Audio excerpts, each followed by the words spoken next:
It's Wake Up Wyoming with Glenn Woods. Cold.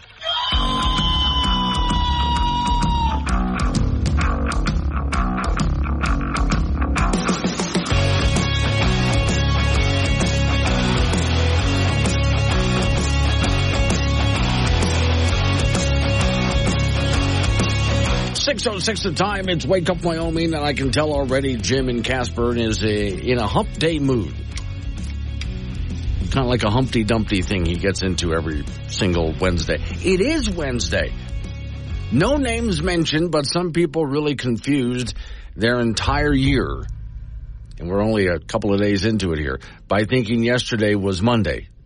No names mentioned. But no, today's Wednesday. We'll get everything on track real soon here, okay?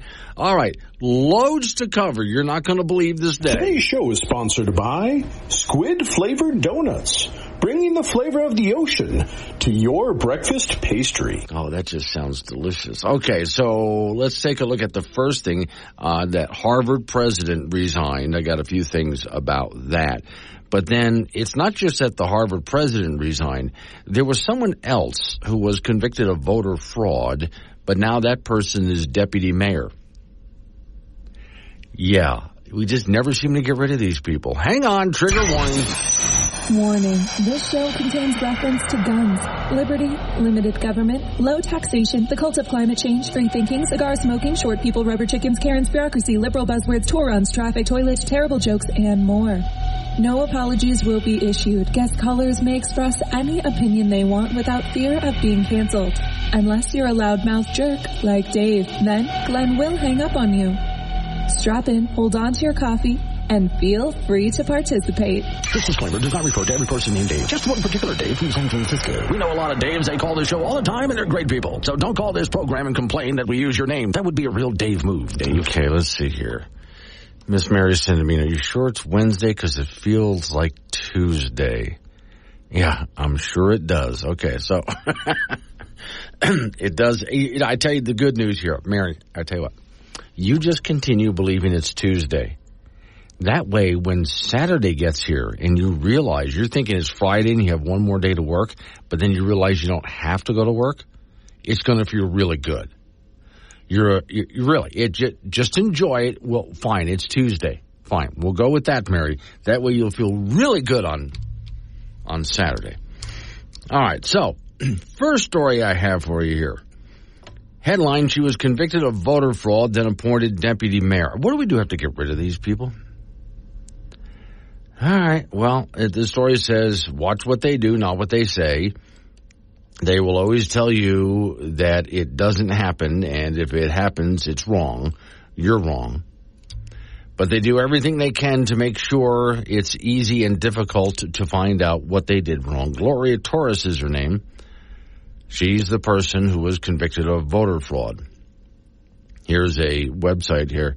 Convicted ballot harvester. Gloria Torres named San Luis vice mayor. What?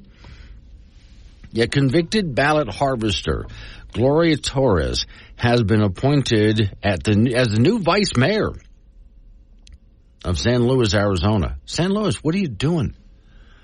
What's amazing to me, how many times people get caught at things and yet continue to get away with it, and then look what happens to them, like our current president, who should have been not just thrown out of office decades ago in the Senate, but should be in jail. Should have been decades ago, but look at where he is now. Torres, who was appointed during a regular city council meeting December 13th, pleaded guilty to ballot harvesting in June 2023. Torres and some others were indicted on October 2022 on 2 Class 6 felony of conspiracies and ballot abuse stemming from a 2-year-long investigation by the Arizona Attorney General's office with assistance from the Union County Sheriff's Office. The ballot harvesting activities were exposed by 2 Yuma County men. They had hidden surveillance outside of a polling station in 2020. The former St. Louis mayor and local residents as well were convicted along with her. Council members, so you know, fraud didn't happen in the last election, not all. No. A candidate of the Arizona House of Representatives quickly seconded the former vice mayor's recommendations to appoint her as vice mayor. So she's right back in office again. Again, I don't understand. How do you get rid of these people? Well, in this case, she's got friends in high places that helped her come back up to the vice mayor position, because apparently where they are, it's not a matter of the vote of the people. It's a matter of a vote within the system that gets them into the position of vice mayor.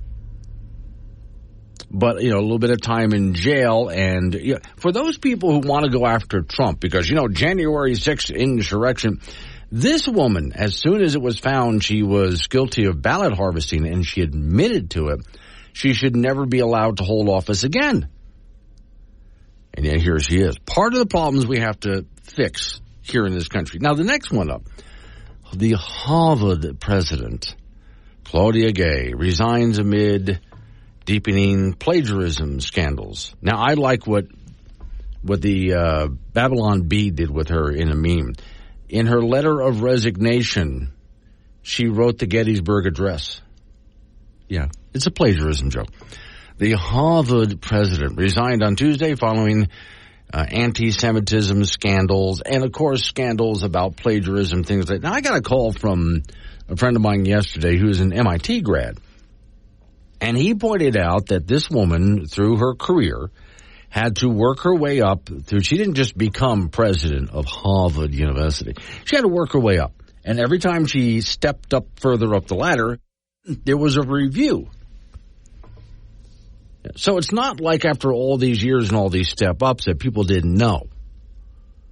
There's absolutely no way people didn't know of all these steps up over the years. And then other problems that she had as well. And then there was the whole anti-Semitism thing as well. So up she goes all the way to the top. Now, with Harvard, I don't even have her letter of resignation here. It's a long letter. With Harvard University, they have a lot to fix. There are several stories I came along within the past few weeks of people who wanted to send their kids to Harvard.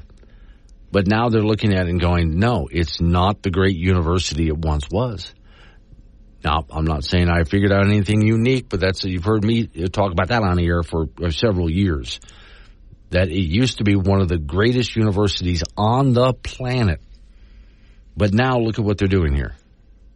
It is definitely not a place that you want to send your kid, and that's unfortunate to have gone from one of the greatest universities the planet has ever known to what we're doing today.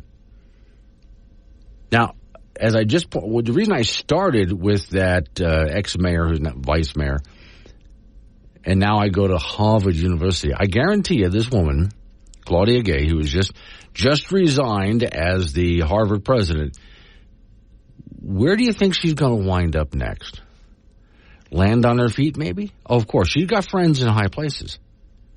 So she won't be president of Harvard University anymore. But you would think because of the problem that she's had over the past few months, it would be very difficult for her to find work anywhere, right? And as you know, that's not going to be the case. She's going to find work. She's going to find work quickly. And it's going to be more money than most of us, you or I, will ever see. She's going to get a nice, big, fat, cushy salary because of this. This is usually what happens to folks like this. They're disgraced. They're kicked out. But if you're thinking, well, then that's it. They're done. They're now the front door greeter at Walmart. No. That is not what's going to happen. The North American Karen, a wild beast that's dangerous alone, but deadly in numbers. When gathered together, they form what is known as a homeowners association. This HOA peruses the gated community on the hunt for a vulnerable manager. But today, their vulnerability will be exposed. A Tyrannus homeboy sapien. The Karens freeze and huddle together in fear. Their phones on video mode, at the ready to call for help from their closest friend of the jungle, the security officesaurus. But the harmless Tyrannus goes about his business, paying little attention to the Karens. But it's too late. The Karens have already been frightened. They turn and make their escape. Rarely do the Karens find themselves on the receiving end of fear. But today, they are reminded that the world is not their home. They trot home to their husbanders flaccidus to complain that their neighborhood is going to hell. Listen to Glenn Woods anywhere you roam with the Wake Up Wyoming mobile app. This is AM 1030 K2 Radio.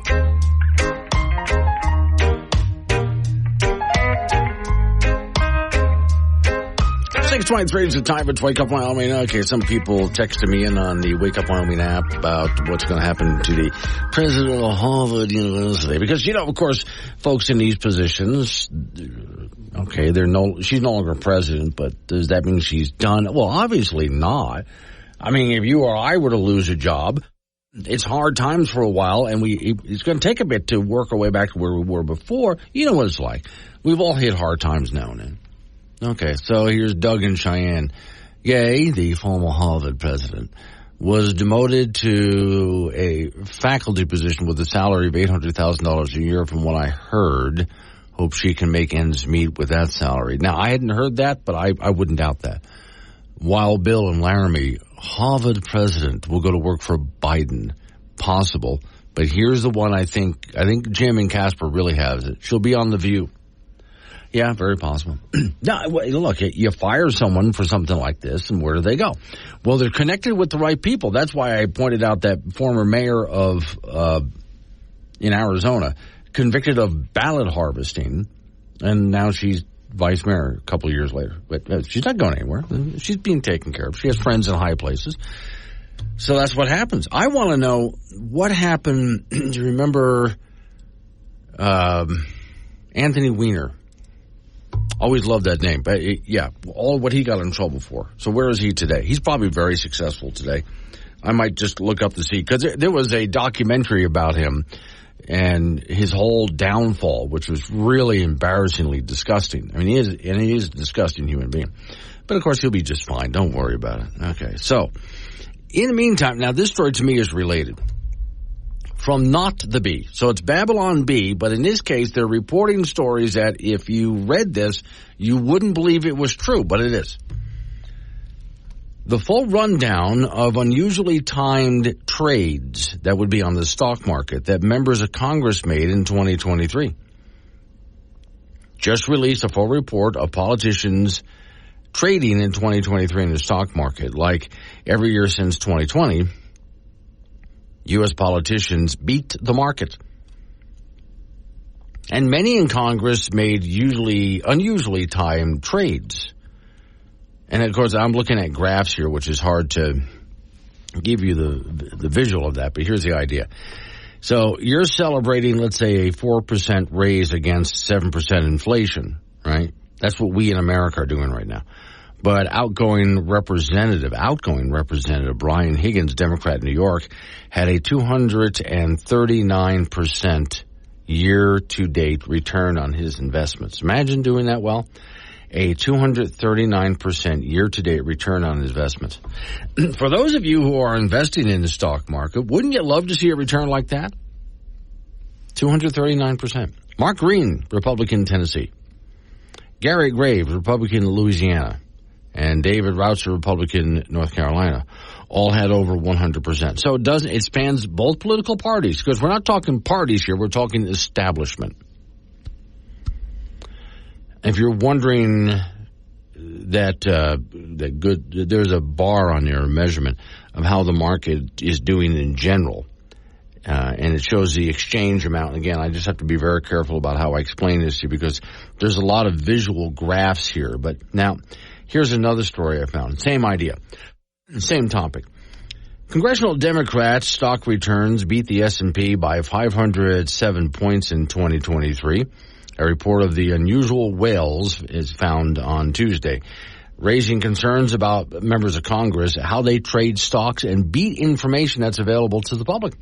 Beating the S&P is very difficult for stock traders, the story says, due to challenging regularly identifying stocks. There's a lot of, you try to make educated guesses, but there's a lot of guessing going on, as you know, as to what's actually going to happen, and too many variables. It's like trying to predict the weather. There's too many variables. So, okay. The S&P 500 stock market index, tracking the stock performance of the 500 largest companies in the U.S., provides diversified exposure, talks about what it does. Democrats came out on top significantly due to their heavy tech portfolios. Republicans returned around 18%, which is still great, better than most of you will ever do. They underperformed as aggregate because their portfolios are mainly in financials, oil, commodities, things like that. Democrats, mainly stuck with tech industries because, they're trying to push us toward wind and solar or things like this, which is what they're heavily subsidizing. So it makes sense, right? They're heavily subsidizing what they're investing their own money in. The report claimed that returns of the members whose portfolios performed the best, again, Nancy Pelosi, no big surprise, Susan Collins, Dan Goldman, Dan Crenshaw, Senator Mitch McConnell. We're talking Democrats and Republicans. The top member was Representative Brian Higgins, Democrat in New York, who represents the Buffalo, New York area, elected in 2005. And again, that's like 250-some return on investments, which you will never see. Those are members of Congress. And, of course, they'll get away with this. Coming up on 6:30, local news coming your way right after local news update on the weather forecast. You and I get back into it. Wake up, Wyoming.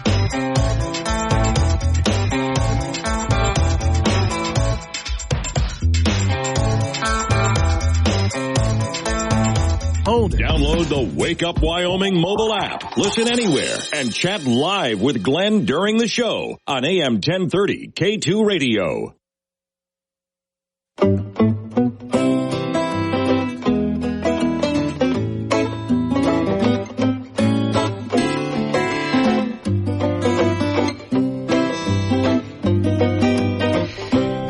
Six to the time. Did I say 8? 6:36 the time. It's Wake Up Wyoming. My name is Glenn Woods. Okay, so thanks for the help out there. It's one thing I always like is if I'm talking about something, I'm thinking, where I don't have that information. Somebody out there does, and it gets sent to me. So if you're just joining, I was talking about the Harvard professor who finally resigned. About damn time. They should have fired her a long time ago. She should have never been put in that position in the first place. Really bad looking for Harvard. And it is affecting them negatively. There are people who are saying, I'm just not even going to bother going to Harvard anymore. I'm not going to send my kids there. That's actually starting to happen. It's going to negatively affect them. As far as their students go, although they're probably going to still get a ton of subsidies from your federal government. Okay, but don't worry. The now former president of Harvard University, Claudia Gay, is going to be doing just fine. So we were figuring, where's she going to wind up? Like on The View, something like that? Mike from over there in Leeds, South Dakota. Thank you, Mike. He just sent me this. Let's see. This is from the New York Post. She won't be leading the Crimson, but green shouldn't be. It shouldn't be the problem. Oh, I like that. She won't be leaving the Crimson, but green shouldn't be the problem. In other words, money wouldn't be the problem. Outgoing Harvard president Claudia Gay will still likely earn nearly $900,000. So it's over $800,000 a year, almost $900,000, despite being forced to resign her position as the top administrator. Political science. Oh my God, she's a political science professor who stepped down amid a Tempest allegation. Of course, it talks about why she stepped down. Prior to being named president 6 months ago, she had earned $879,079. What's the 79? I've never understood this. Okay, $879,079. What? Just round it off. But okay. As Faculty of Arts Science Dean in 2021 and $824,068 in 2020, according to records published by the university. Her new position was not specified Tuesday, but she's expected to receive a salary comparable with what she previously got, if not higher. It's also unclear how much of her present salary of roughly $1 million would be and should be entitled to after only serving in the post for 6 months. Her predecessor pulled about $1.3 million annually. He currently serves as provost chief's academic officer. Talks about what he did. Okay.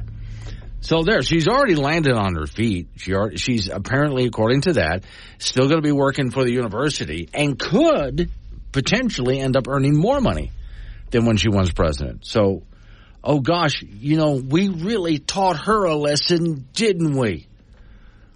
Yeah, this is what I mean by we've run into a situation here, which is not surprising, because the American people have let it happen, where these people have put themselves into elitist positions with obscene salaries and so on. And these are the same people who always talk about those evil rich, how we have to punish the rich, tax the rich. Well, at least the rich that many of us are talking about, that we're proud of, are people who are self-made rich. They earned it. They created something. They actually created something of value. Not, well, for example, a member of Congress who, when they finally leave Congress, walk away with tens of millions of dollars, really stinking rich, on a congressional salary, which should never happen. But lo and behold, they managed to do it. All right, then I appreciate this. Al in Hillsborough. By the way, Al, because your name is Al, whenever I look at your name on the screen, I think it says AI, so I'm talking to an AI, apparently. But anyway, Biden dropped out in 1987 primaries because of plagiarism. The rest is history. In fact, I do have that in my archives. There is one less candidate in the race for the presidency tonight. Delaware Senator Joseph Biden dropped out of the hunt today, saying the disclosures about his plagiarism in law school and his exaggerations about his academic record made it impossible for him to continue. I do it with incredible reluctance, and it makes me angry. I'm angry with myself for having been put myself in the position of having to make this choice. The Delaware Democrat is the second candidate to be forced from the race by questions of character and integrity. Gary Hart dropped out. Okay, and yet here Biden is today. And that's not the only time he's been caught lying about something. Biden, as I've said many times before, should a long time ago been not just run out of the Senate, but should be in jail for multiple reasons. And yet here he is, President of the United States. And you can see now, not only does the establishment and the media protect him, but they worked hard to protect Hunter as well. All right. Well, this just never ends, does it? Not until we finally, as Americans, decide to do something about it. If someone ever approaches you and tries to rob you, tell them to stop. Ask them, is it necessary? Is it nice? Do you have my permission? Tell them that you do not want to be touched. If they point a gun at you, tell them that it's illegal. Got something to say? Call 888-97-WOODS or chat with Glenn on the Wake Up Wyoming mobile app from K2 Radio.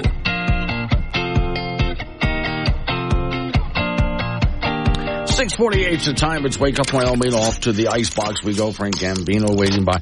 So, Frank, I did some research this morning and came across an amazing discovery. Another one. Yes, yeah. Well, from time to time. Now, one of these days, I'll go ahead and give a discovery, that's worth a damn.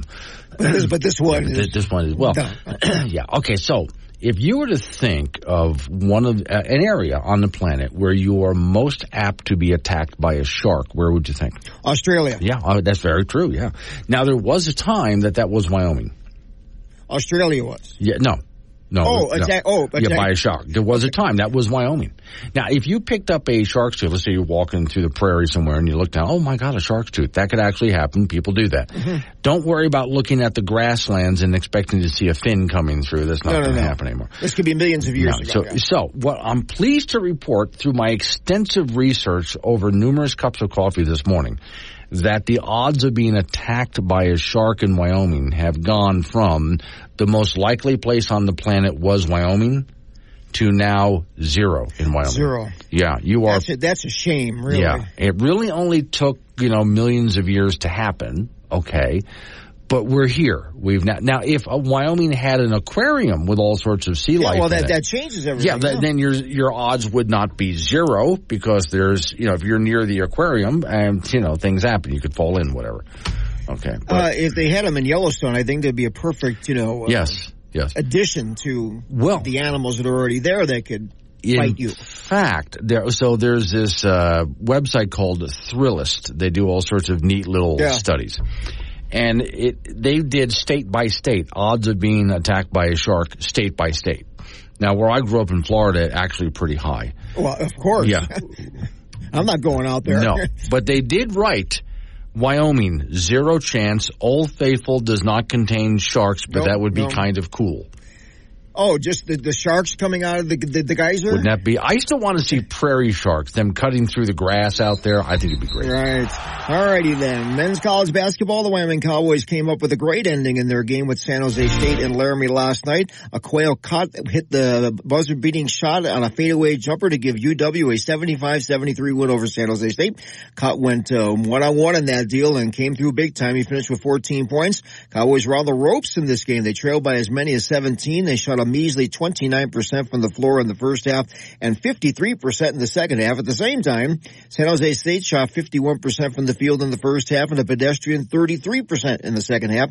Sam Griffin once again was Wyoming's leading scorer with 23 points on 10 of 20 from the field. Cowboys are 7-7 overall, 1-0 in Mountain West Conference play, and they'll be in Albuquerque on Saturday to take on New Mexico. Wyoming Cowgirl basketball team will be in Logan tonight to meet Utah State. The Cowgirls are coming off a 61-47 win over Boise State and their Mountain West Conference opener over the weekend, so they're 6-6 overall. Utah State is just not very good. They're 3-9, and they were crushed by UNLV their last time out, 107-68. After tonight's game, the Cowgirls will visit the Air Force Academy in Colorado Springs on Saturday.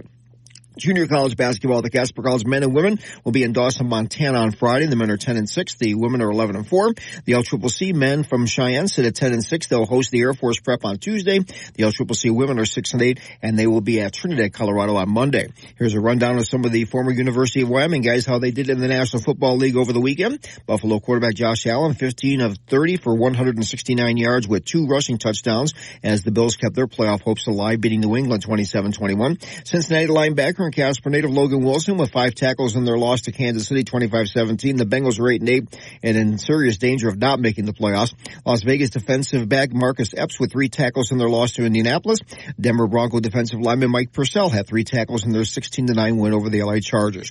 National Hockey League, the Colorado Avalanche beat the New York Islanders in Denver last night 5-4 in overtime. Nathan McKinnon scored the game-winning goal 32 seconds in the extra session. The Avs are currently 24-11-3 and lead the Central Division by 1 point. That's it in sports. So when we have teams that are no chance whatsoever of being anywhere near the Super Bowl, right?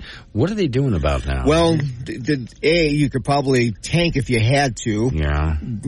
Try to keep people healthy, or try to end the season, on a bright note. I would hope that would be what they're trying to do. Yeah. Like say, hey, it's been a rotten year, but we can redeem ourselves at least a little bit here. Yeah. People remember that last game.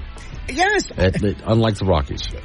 Well, I couldn't even tell you what they did the last game. See, there you go. That was okay. All right. Thank you, Frank. Coming up on some local business that we have to take care of. We're going to roll into news time after that. National local update on the weather forecast. Wake Up Wyoming.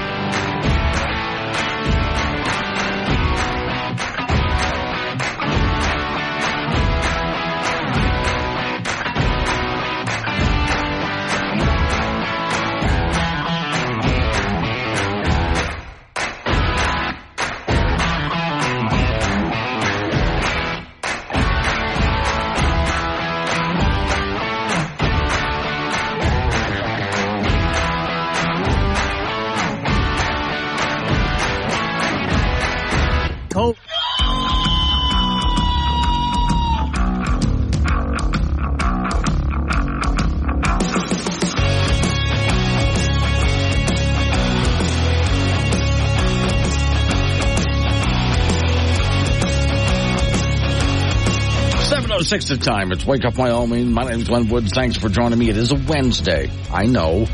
Yesterday, the weekend, screwed you up. 2 holidays really close together. Kind of throws anybody for a loop here. But it's a Wednesday, so over the hump we go. That's good. That means that the weekend gets it gets here a lot faster for you. Unfortunately, this next week it is only 2 days off, not what you've been enjoying the past couple of weeks. Today's show is sponsored by Squid-Flavored Donuts, bringing the flavor of the ocean to your breakfast pastry. I wonder if that goes well with coffee. Haven't tried that yet. Okay, so Biden administration meddling in something else again here. How many of you out there get some overtime for what you do? It's always good to get that little extra. If you put the hours in, you can get some overtime. It's one of those things about good work ethic, too. If you really try hard, put the hours in, apply yourself, you can get promotions and raises and bonuses and overtime and do really well for yourself. Work your way up the ladder. But it takes initiative to do that, right? The Biden administration, oh, here we go again with the Biden. As soon as I say that, you know what now, right? The Biden administration is trying to hike the threshold under which the hourly wage work regulations apply by about $25,000 a year. The proposed overtime rule threatens to throw millions of workers out of their salary jobs and into hourly work, leading to lost flexibility, autonomy, benefits, wage cuts, stuff like that. So here's where, again, I would say to the Biden administration, stay out of it. Like, when I go to apply for a job somewhere, there's been a few times in my life where, hey, I wouldn't mind doing that job working here, but I didn't do it because the deal they offered just kind of sucked. So I get to decide here what kind of work I want, how I want to get paid for things. I can negotiate this. Most people can't. For those who can't, well, go get yourself into a position where you can. But government should stay out of this. That's between you and your employers. So the story says the Fair Labor Standards Act, and let's pause right there. As soon as your government says, well, this is a Fair Labor Standards Act, you know it's not going to be that. Requires that hourly employees be paid 1.5 times their usual rate for any hours worked over 40 in a given week. Employees who receive regular salaries, regardless of the hours they work, are exempt from overtime requirements so long as they pass a duties test and are paid a minimum salary level. Certain occupations like teachers and lawyers are exempt altogether. I didn't see anything about talk show hosts in there. I don't know. Okay, so the way it works for me is I get paid a salary to do this, but there's appearances, there's endorsements, and then there's also bonuses for certain performance things. You know, the ratings do well. A lot of people read my articles, things like this. If the popularity of what I do hits a certain level, I get bonuses, and I do get bonuses. So, you know, but that's their incentive to me. Hey, hit this level of, yeah, and okay, I will. Absolutely, and I'll exceed it, and I have. So that's what I do. And I don't want government coming along and meddling in that. If the rule is finalized, here we go again, rule, meaning this is not Congress doing this, not your elected officials. This is Biden and bureaucracy.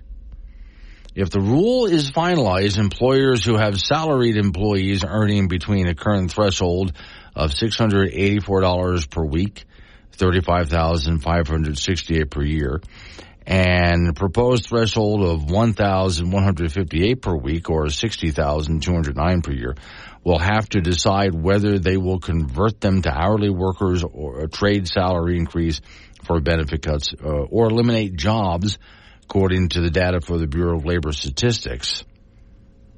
And they say about 12.3 million workers fall in that range. Now, let's not forget the last time we saw government manipulating. Let's go to California recently with a big hike in minimum wage for restaurant employees. And a lot of restaurant employees of various, including delivery people, are losing their jobs over this. So since the cost of living and wages vary significantly across the U.S., and there's reasons for that. So let's give an example of that. I've had some people, I'll use myself as an example again.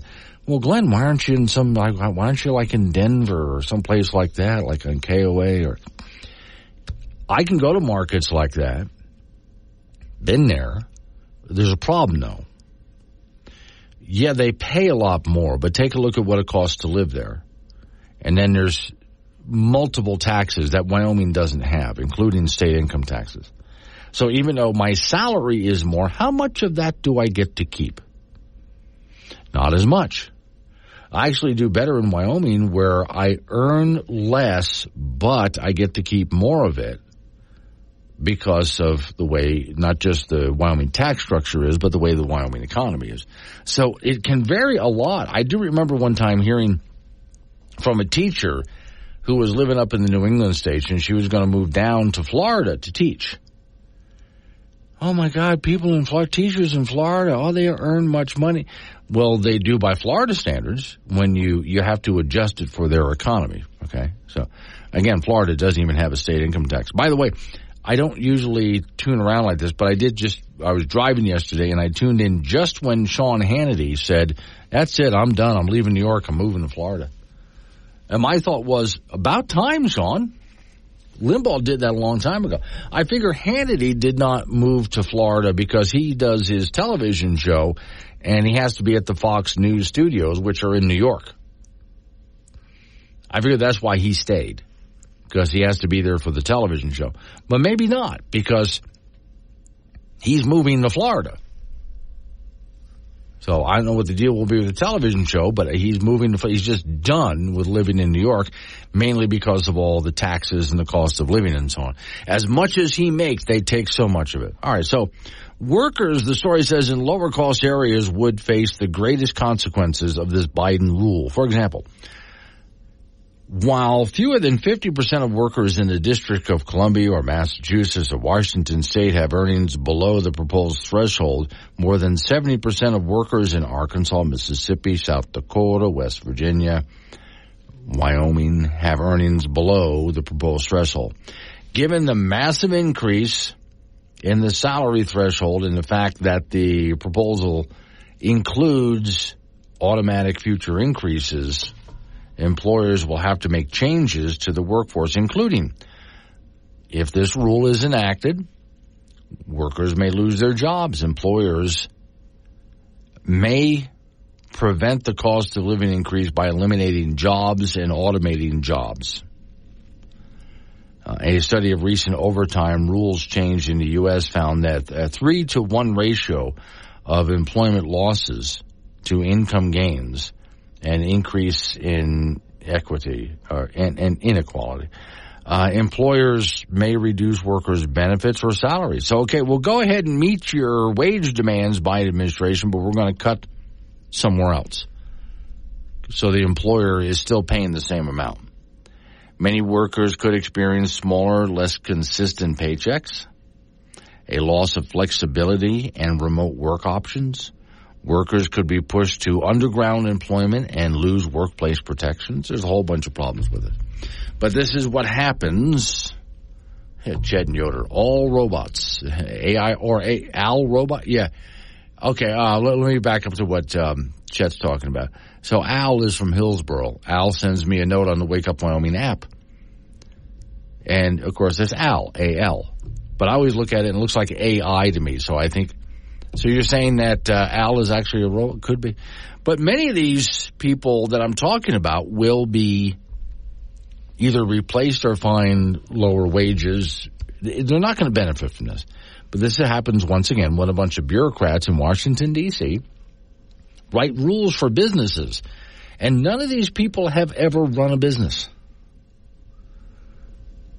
So they're writing law for something that they know nothing about, which is why they should never be allowed to get involved in the business world at all and write rules like this. Stay out of it.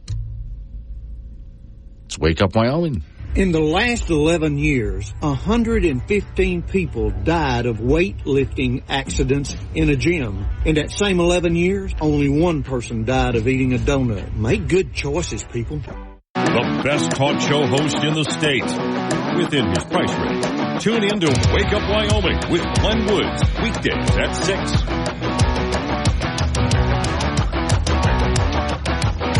7:21 is the time. It's Wake Up Wyoming. Before I get to some of the comments I'm getting here, real quick, I'm going to replay again what I played just going into the commercial break there, because this is very important. This is the time of year when people have made New Year's resolutions, and by now you've already broken about half of them. But I just want to make sure as you try to comply with New Year's resolutions, you're being safe about it.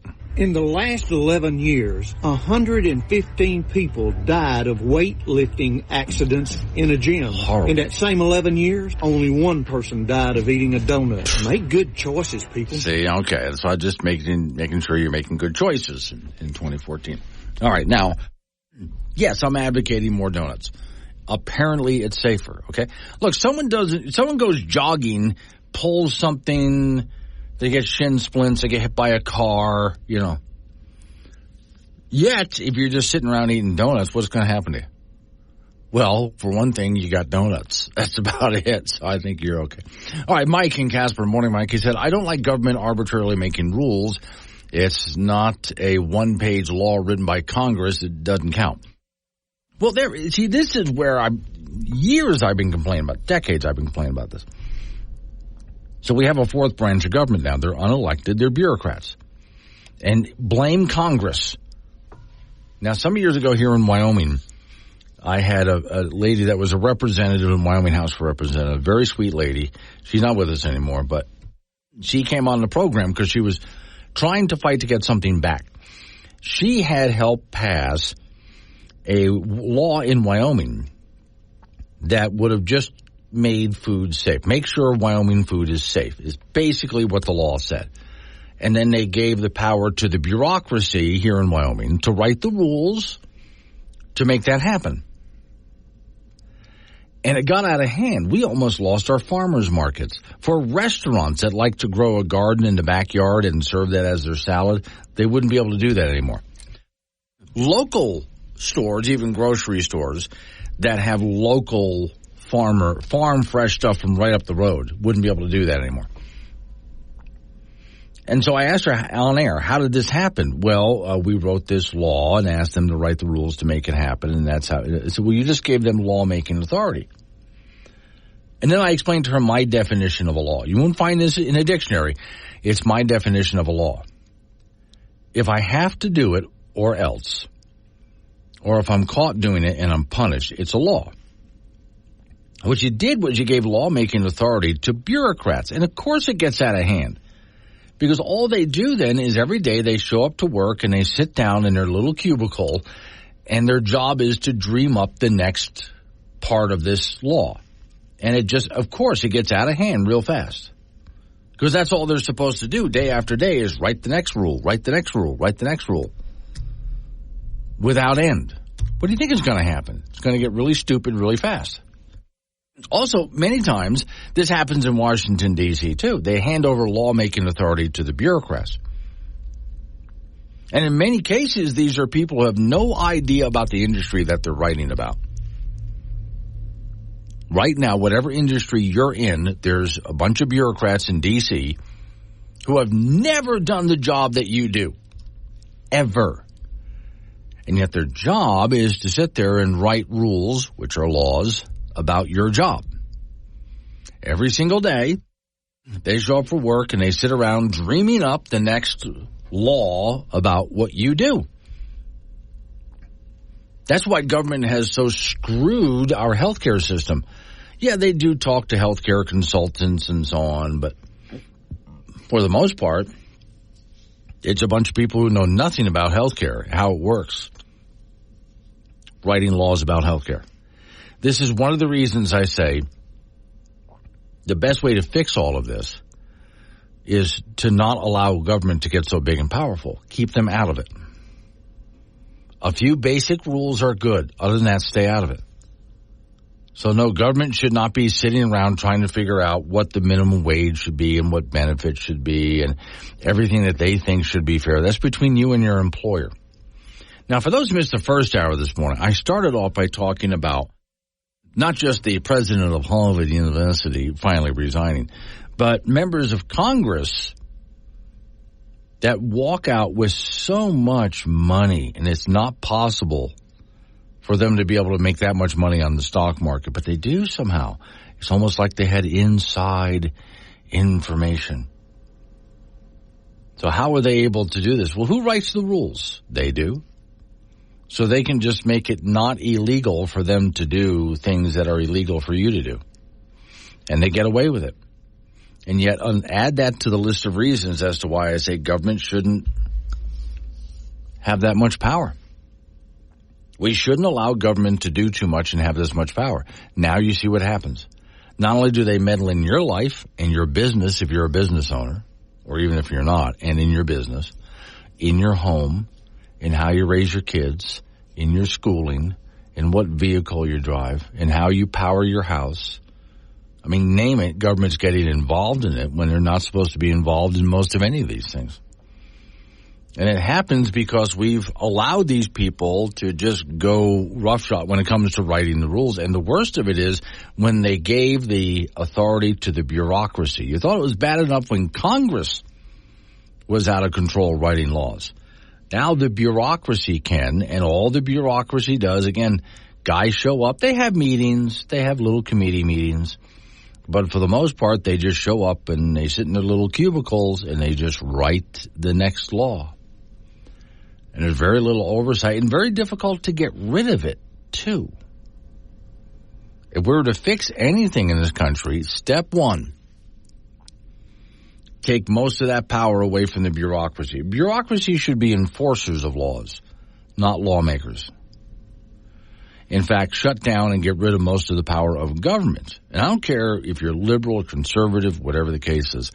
The problem is we have an out-of-control government. People who have no experience in anything outside of government, they think that they know how to run your business in your life. And that's all they do all day long is write the next rule regarding you. And they don't even know you. They don't even know that you exist. But they're writing laws regarding every little thing that you do. This is what happens when we let what was supposed to be a limited government get out of control like it has been.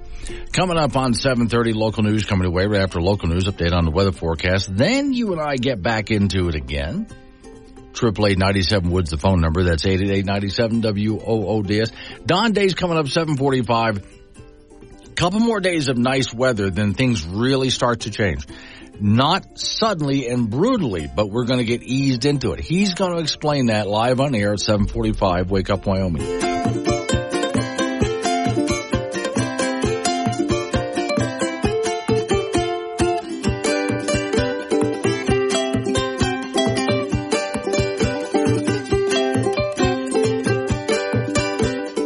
Honestly, he's just happy to be here. Catch Glenn Woods on Wake Up Wyoming. Weekdays at 6 on air, on Alexa, and on the Wake Up Wyoming app.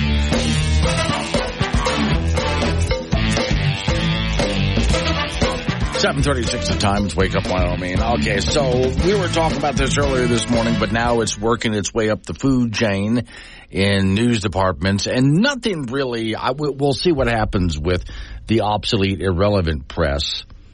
You know, ABC News, NBC, CNN, et cetera, see if what does MSNBC do with it? But, okay, story we started talking about first thing in the morning. The former president of Harvard University, Claudia Gay, she is no longer president of Harvard. She resigned. I have a headline in front of me right now. Great news! Claudia Gay will keep her nearly $1 million salary as she resigns. Now, it varies as to how much. Let's see. She won't be leading the Crimson, okay, right? Outgoing Harvard president will still likely earn nearly $900,000 a year. So you hear people say near $1 million salary. So, okay, the actual salary she was earning as president, $879,079. Okay, that's what she was earning. And she's probably going to be able to keep all or most of that. Okay, so the story that I just related to you a little while ago, which was sent to me, is now, again, working its way up the food chain here. But let's see. It's going to be interesting to me who actually reports this story. What does MSNBC do with it? And if they do talk about it, they'll say, well, it's great that she continues because they'll defend her, right? What do other news organizations do with this? The story says Harvard University president's resignation over plagiarism will be just the beginning of the reckoning. House GOP conference chairwoman told the Post Tuesday, vowing that Republicans will carry out long overdue cleansing of higher education. It's institutional rot, she said. The Harvard Corporation should have forced this resignation immediately after that congressional hearing months ago. But they failed, and that became clear. By the way, this is something I had mentioned earlier, that among some of the biggest Ivy League universities, there's a lot of people who are just not going to send their kids there. They've just had enough, and they're not sending their kids there anymore. And it has to do with, a lot of the woke ideology, anti-Semitism, all sorts of, it's just, they're going to corrupt your kids. They really are. So it's a shame, because Harvard and Yale and places like that used to be some of the greatest universities on the planet. But this kind of garbage has taken over. Now, it's happening in your churches, too. Here's a headline I just came across. United Kingdom Methodist Church drops the term husband and wife. Okay. Look, if they want to change how they see things, fine. It's their church. They can do whatever they want. But I've often wondered that people who, in this case, become Christians and they want to stick to the Bible as we're going to do things biblically, that's how we're going to live. And every so often, some church strays from that. Did the church just leave you? Or are you going to remain loyal to that? I'd like to see how people work with that. What happens when you want to live a certain lifestyle? You could say that you want to be a Christian and live according to the Bible, but your church is straying from that. What then? Do you go find a different church? It's going to be interesting to see how this plays out, too, because your church is changing a lot over the years and not doing what they originally said that they were constructed for. So if that helps with membership, hey, but a lot of people are going to look at this and say, but we're supposed to be following the biblical way, and you're not. So I guess I have to go somewhere else. It's going to be really interesting to see what happens over the next few years as wokeism has taken over the church as well. Do some people embrace that, or do other people just say, never mind, and go somewhere else? I think a little bit of both. But how it plays out totally is just going to be, I think, to me, really interesting. Can't even say husband and wife anymore, huh? Yeah, okay. Well, I mean, and I could get into the Unitarian Church and so many others. Hey, as far as I'm concerned, I'm more the libertarian guy. You go ahead and do what you want. Not my business. I just get a little confused when you say you're going to do things a certain way, but then you're not. You say you're going to live a biblical lifestyle, but then what you're actually doing is completely the opposite of that. To me, that's very confusing. But, it's your life. It's not my business. So I'm just going to sit back and watch with interest, but I'm not going to criticize it other than to scratch my head and go, but what you're saying you do and then what you do are two totally different things. All right. Dawn Day coming up in just a moment from now, because this weather is about to start changing on us. And it's not going to be a slap in the face, but it is going to be a big change. He's up next. Wake up. Wake Up Wyoming with Glenn Woods. Make your voice heard at 888-97-WOODS. This is AM 1030 K2 Radio.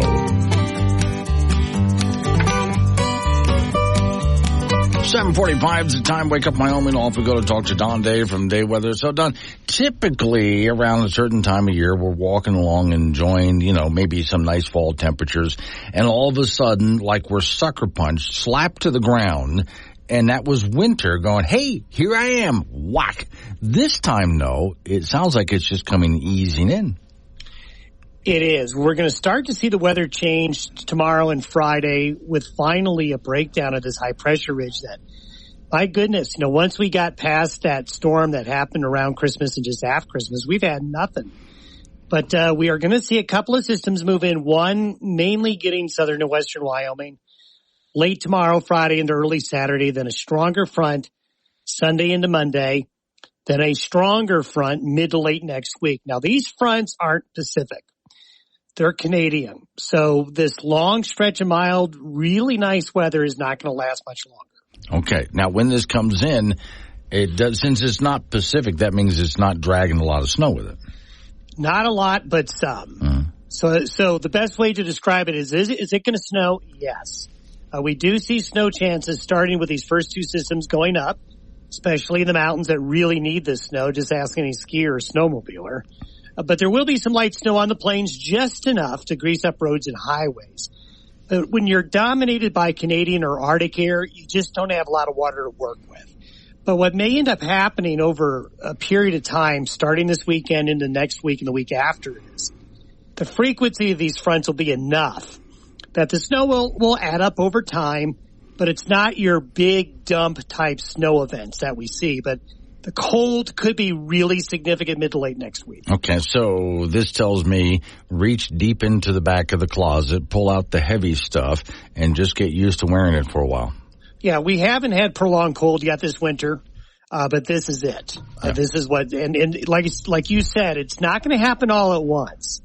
But we're going to start to ease into it this weekend and early next week. Mid to late next week is when we expect it really cold. Okay, so here's the good news, Don. For those people who have not been able to keep their New Year's resolutions and they still have an extra layer or two of fat on their body, that's good. You said that, not me. Okay, I'm just trying to find something. You missed your New Year's resolutions, but that's okay. You will stay warmer through all of this. You're the smart one. Oh, okay, I'll go with it. Okay, Judge, we'll go with that. Eat the donuts, people. Go ahead, devour the donuts. It's going to keep you warm. Off we go to the icebox.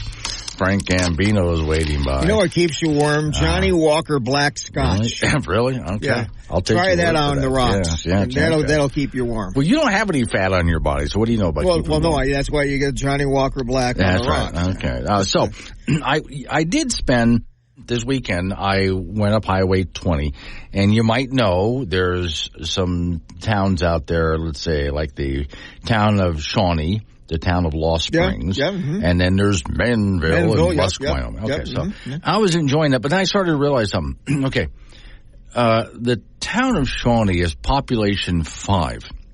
Maybe not even that much. Yes, and they, I think, probably look at Lost Springs, population 6, and think, how the hell do you people handle 6 people?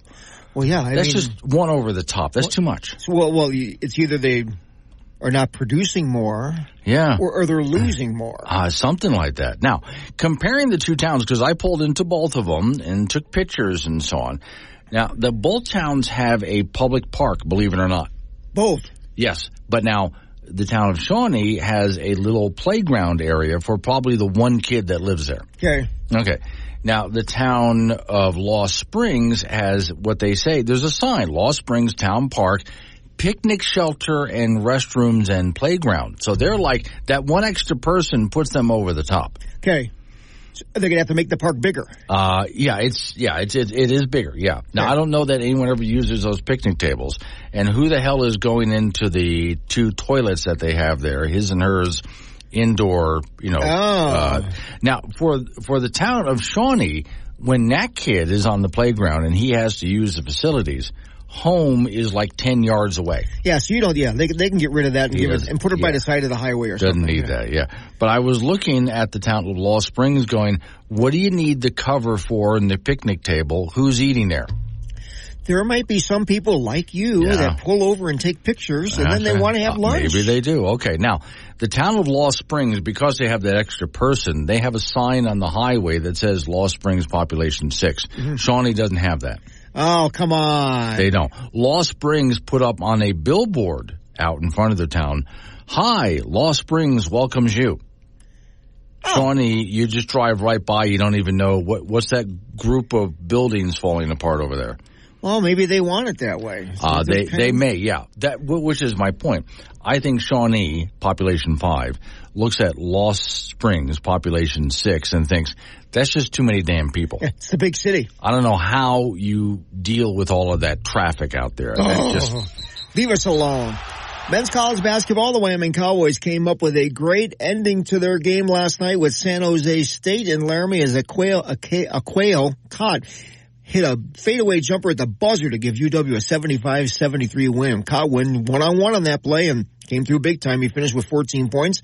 Cowboys, however, were on the ropes in this game. They trailed by as many as 17. They shot a measly 29% from the floor in the first half and 53% in the second half. At the same time, San Jose shot 51% from the field in the first half and just a pedestrian 33% in the second half. Sam Griffin once again was Wyoming's leading scorer with 23 points. The Pokes are 7 up and 7 down and 1-0 in Mountain West Conference play. They'll be in Albuquerque on Saturday to meet New Mexico. The Wyoming Cowgirl basketball team will be in Logan tonight to meet Utah State. Cowgirls are coming off a 61-47 victory over Boise State in their Mountain West Conference opener over the weekend, so they're 6-6 overall. Utah State is just not very good at all. They're 3-9. They've been crushed by a lot of opponents this year, and the last game they were crushed by UNLV 107-68. After tonight's game, the Cowgirls will visit the Air Force Academy in Colorado Springs. They'll be coming up on Saturday.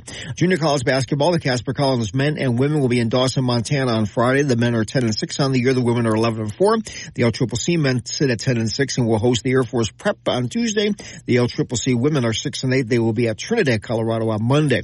Here's a rundown of some of the former University of Wyoming guys, how they did in the National Football League action over the weekend. Buffalo quarterback Josh Allen, 15 of 30 for 169 yards throwing the football, but had 2 rushing touchdowns as the Bills kept their playoff hopes alive, beating New England 27-21. Cincinnati linebacker and Casper native Logan Wilson with 5 tackles in their 25-17 loss to Kansas City.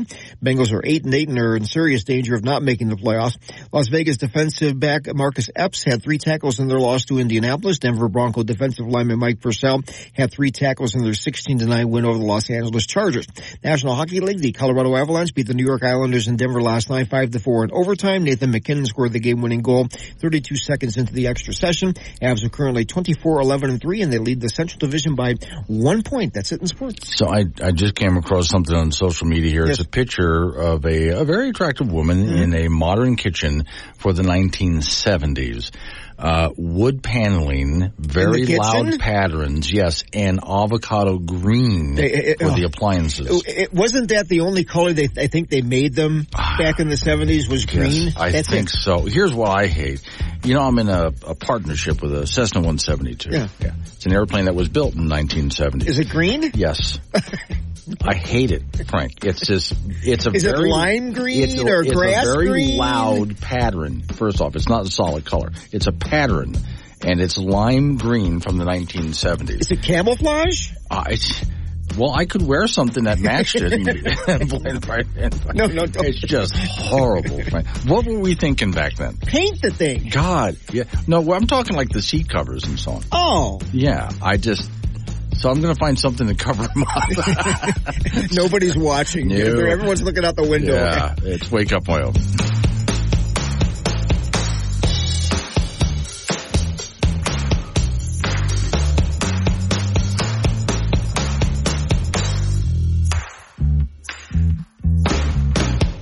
Oh.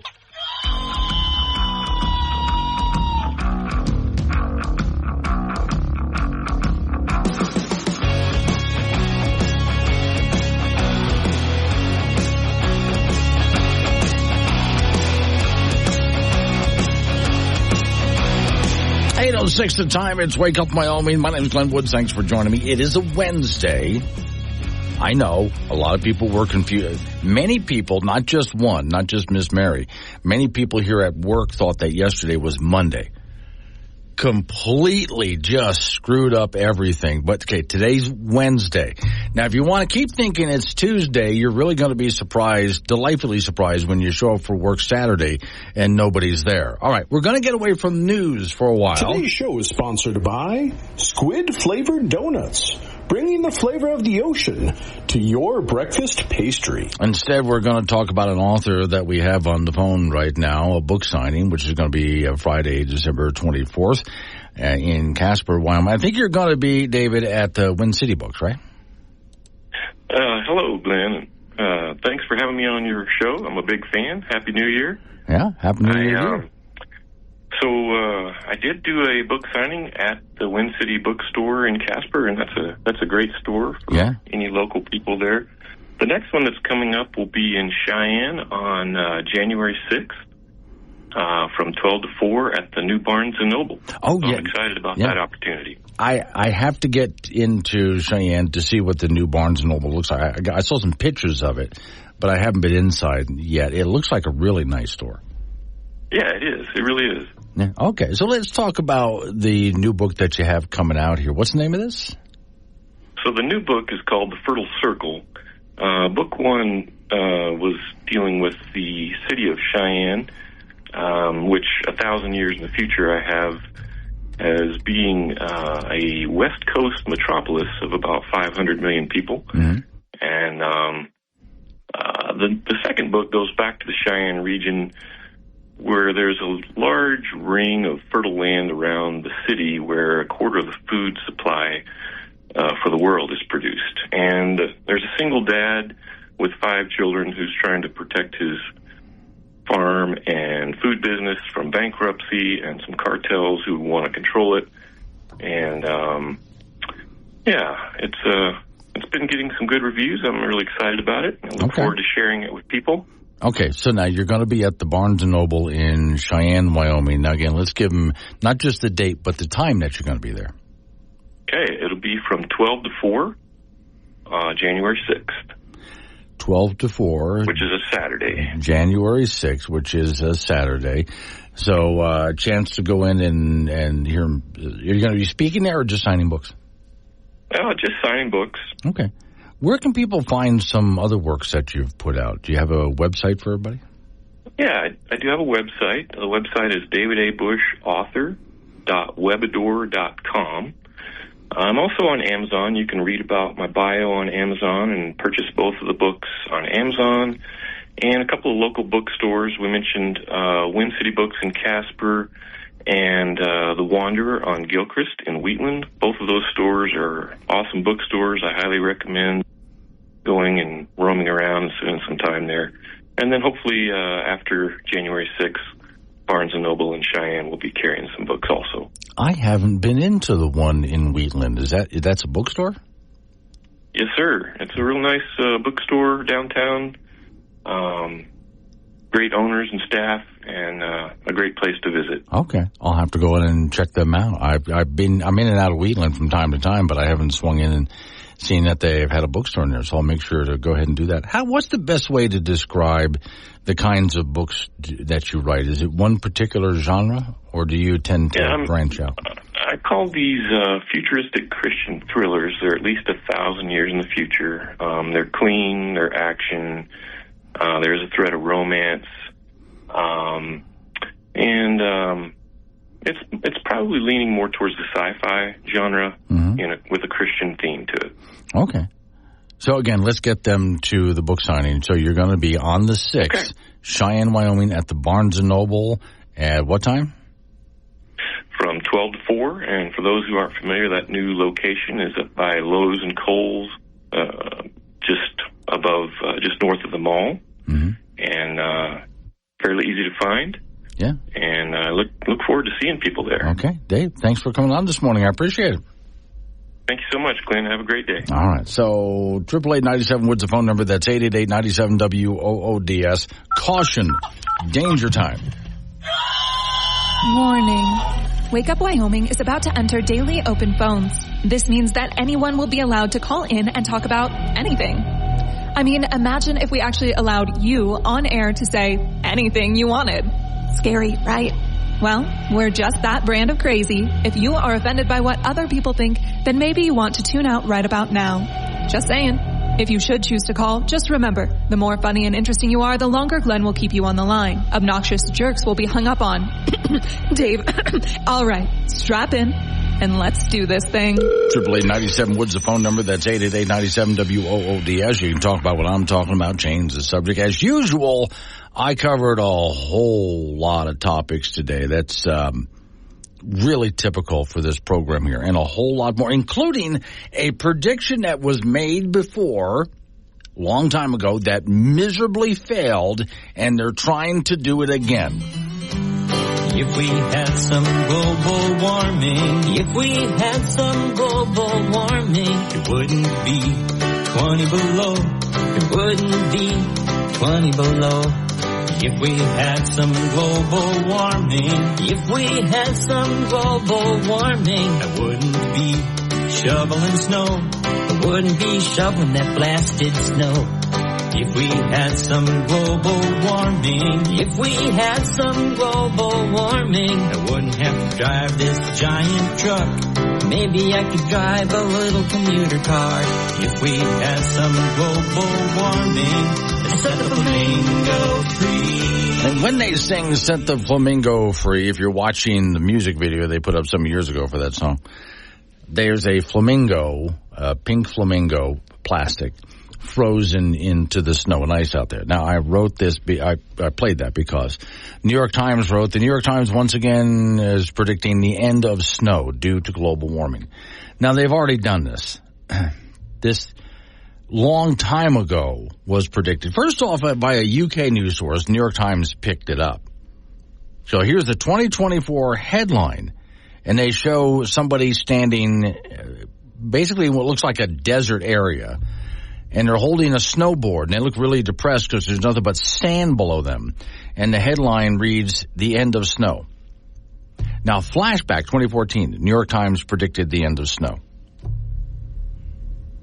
Despite end of snow predictions, New York Times ski resorts are booming, by the way, New York Times. Now, I know here in Wyoming, we've been through a bit of a dry patch here, and here's why.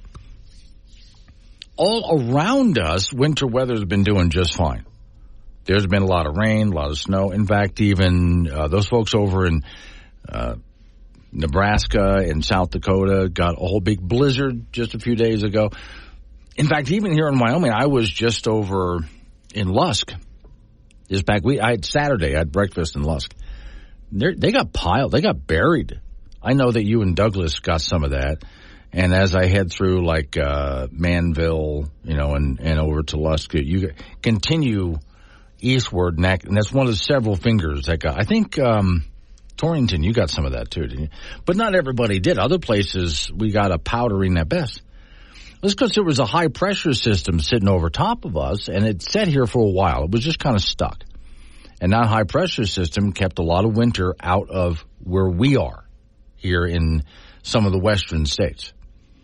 But now that's moving away. And I just, at 7:45, talked to Don Day about this, and he talks about that system moving away and opening the door to Canada.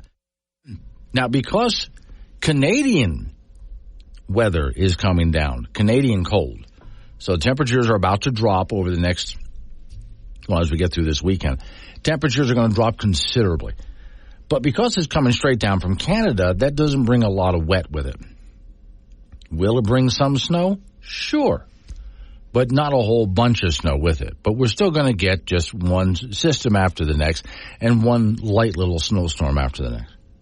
Now, if the highs and low pressure systems were lined up a different way, then a lot of this would be coming from the Pacific, bringing moisture with it, which means we would be getting piles of snow. It's not the end of snow, it's just the way the systems line up. It has nothing to do with CO2 or methane. Flashback to 2000. Snowfalls are now just a thing of the past. Children just aren't going to know what snow is. UK Independent. I know I've read that one to you many times over. And yet it's continued to snow since then. Let's see. Steve Malloy, a late Christmas present from the New York Times with to beat the climate hoax. February 7th marked the 10th anniversary of the New York Times, 2014, the end of snow. So for the New York Times, if they're saying it's the end of snow, 10 years ago, back in 2014, they predicted the end of snow, and we're still getting snow. 13 snow stories from the hottest year winter to New York Times, end of snow op-ed. Here's January 1st of this year. South Korea gets the heaviest snowfall in 40 years. December 30th, Greenland snow accumulation at same levels from 1981 and 2010. Let me do that again. Greenland snow accumulation in this past December, same levels as 1981 and 2010. Okay, and I have a picture of South Korea's capital, record heaviest single day of snowfall for 40 years. And yet they're still doing this. They're still trying to shove that, the end of snow. I guess they expect that we're going to forget it. The younger generation didn't hear of it. So they're hearing this for the first time. But the rest of us, no, we remember you saying that. Ain't no way you'll ever find me behind the wheel of an electric car. I want that 10 miles per gallon, oil leaking, no muffler having, screaming V8 driving down the highway. Sure, this show is sustainable. We sequester all gas emissions to one room. Wake Up Wyoming with Glenn Woods, live on AM 1030 and FM 95.1, weekdays at 6. 8:22 is the time. It's Wake Up Wyoming. All right, here we go with banning plastic bags again. It never ends with these. But we just went through this in Wyoming with someone who wanted to ban plastic bags. This was down in the Cheyenne area that this was going on. And we get to keep our plastic bags is a short story. I really hated the idea during the entire discussion. People kept saying these single-use plastic bags.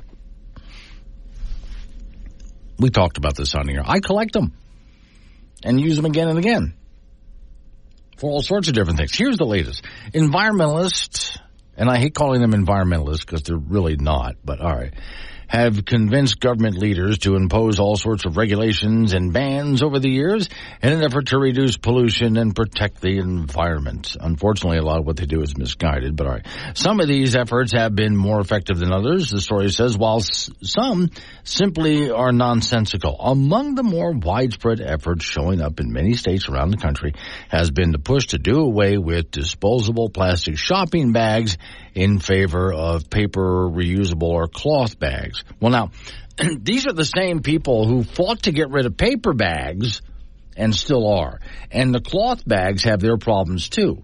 But, all right. That particular plan has been spreading across Maryland recently, the story says, with several counties and cities ushering in new laws this year forbidding retail outlets from using plastic bags when ringing up sales. Shoppers will either have to opt for paper bags or bring their own reusable bags to the store with them. But how effective will each ban be? Will it really make any difference? Well, from CBS Baltimore, the county's Bring Your Own Bag Plastic Reduction Act went into effect Monday. Shoppers in the county, retailers, will no longer be afforded, again, single use. They put it in quotes because it's not a single use thing. Retailers will offer paper or reusable bags for the purchase. I've got to remember to bring my bag, says one shopper. And one county law went into effect January 1st of this year, along with similar bans in the area. So, okay. The story goes on to talk about how it really doesn't work and oftentimes gets reversed, but we'll see what they do. Once again, it's people trying to make your lives as inconvenient as possible with the idea that they're doing something good to save the planet, and yet, like many things, if they actually trace it, it's not what they think it is. Even these bags that we use today, the plastic bags that we use today, often are made out of different materials. So when they say, well, it doesn't biodegrade. Actually, it does. A lot has changed in plastic bags. You should look into that. Now, another one, I'm glad we got rid of that for you folks in Cheyenne. You were fighting that. And for now, anyway, they'll come back, but for now, anyway, it's gone away. Now, another story that I'd come up with, and I teased it, but I dropped it on my my personal Facebook page this morning. And I'm getting a lot of reaction to it. There is a picture here on my Facebook page. It's a tube with some contraption attached to the bottom of it. It's not very big. And it's inside a greenhouse. And it says, this is a picture of a CO2 generator. Listen to that carefully. A CO2 generator used by commercial growers to increase the CO2 in the building and so speed up and increase their crop yields. So crops grow faster, but also thicker, greener, lusher, more fruits, more vegetables. Plants adore CO2 as well as the warmth. We rely on the plants for oxygen. Nature is a wonderful thing. And then it asked people to share that. So now I'm getting just loads of comments on this. I was really surprised how many people have commented on this in a positive way and shared stories that go along with it, including the NASA story, which talks about how CO2 is actually greening the earth. One of the reasons I'm surprised that so many people are responding to it is oftentimes if I put something like this on my own social media, Facebook flags it. Yeah, well, because I'm talking about CO2 in a positive light. So for some reason, this got around I shouldn't say this into the microphone. They could be listening. But so far, this has gotten around the Facebook editors. I just put it up about an hour ago, and already it has 28 shares and a whole slew of comments, and more comments coming in and more shares going out. So that's pretty good for something that's only been up for like an hour on Facebook. I'll see how far it goes. I want to check in this over the next couple of days to see how far that spreads, because the more people who share it, the more people will see it and share it. And somehow or other, that got back past the Facebook censors. I'm really surprised about that. Again, I posted other things too, being positive about CO2 and how it's not a pollutant. And they tend to flag it and blur it out. Well, our independent fact checkers have found that this is false information. And of course it's not.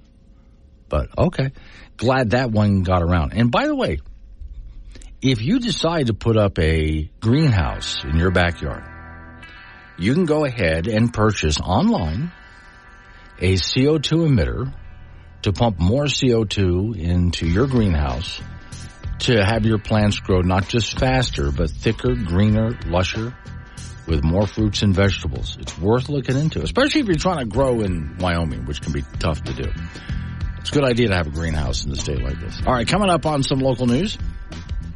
Update on your weather forecast right after that, which includes snow, by the way, New York Times and UK Independent, and then more open phones. Nice long segment of it. 888-97 Woods, the phone number, 888-97 WOODS. Wake up, Wyoming.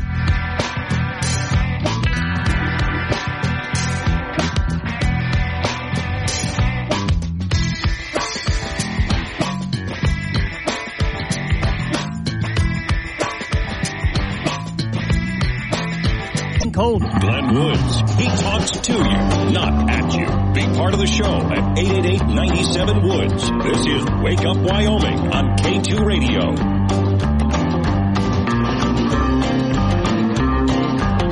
All right, 8:36 the time. It's Wake Up Wyoming. It's a Wednesday. Yes, Wednesday, for those who lost track.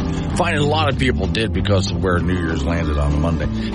Phone lines open, 888-97-WOODS. That's 888-97-WOODS. And if you hear me talking to people, and I didn't hear a call. Yeah, the show's weird that way. But no, you can go ahead and send me a text message. Use the Wake Up Wyoming app. Free at your app store. Just go to your app store, Wake Up Wyoming, it downloads. A lot of things, a lot of features with that app. One of them is hit the chat mode and send me a text message, and they answer back, both on air and off the air. Real quick, here in Wyoming, feds offer alternative route for new power lines. Now, one of the problems when it comes to putting up all of these wind farms all over the place is we also have power lines all over the place. I mean, all over the place. It's really getting obnoxious. There was much less of a footprint when we were just using coal and natural gas to produce energy. But when you have multiple wind turbines all over the place, well, you got to have power lines leading out from the wind farms. So, okay, here's the story. Federal officials are revising a 2009 initiative that encourages developers to co-locate new electric transmission lines across the West, including in Wyoming, in hopes of minimizing landscape and wildlife impacts while also accommodating the wind and solar industries. U.S. Bureau, I edited that. It said renewable energy, but it's not, so I'm not going to use that. U.S. Bureau of Land Management's West-Wide Energy Corridor Program. They're trying to streamline right-of-way permitting inside some 5,000 linear miles of federal lands, possibly making the task of Wyoming right-of-way for power transmission lines. The federal agency is now integrating recent resource management updates to include, among other things, Here we go. Ready? New climate and environmental justice parameters. New climate and environmental justice parameters. Now we got to define what that means.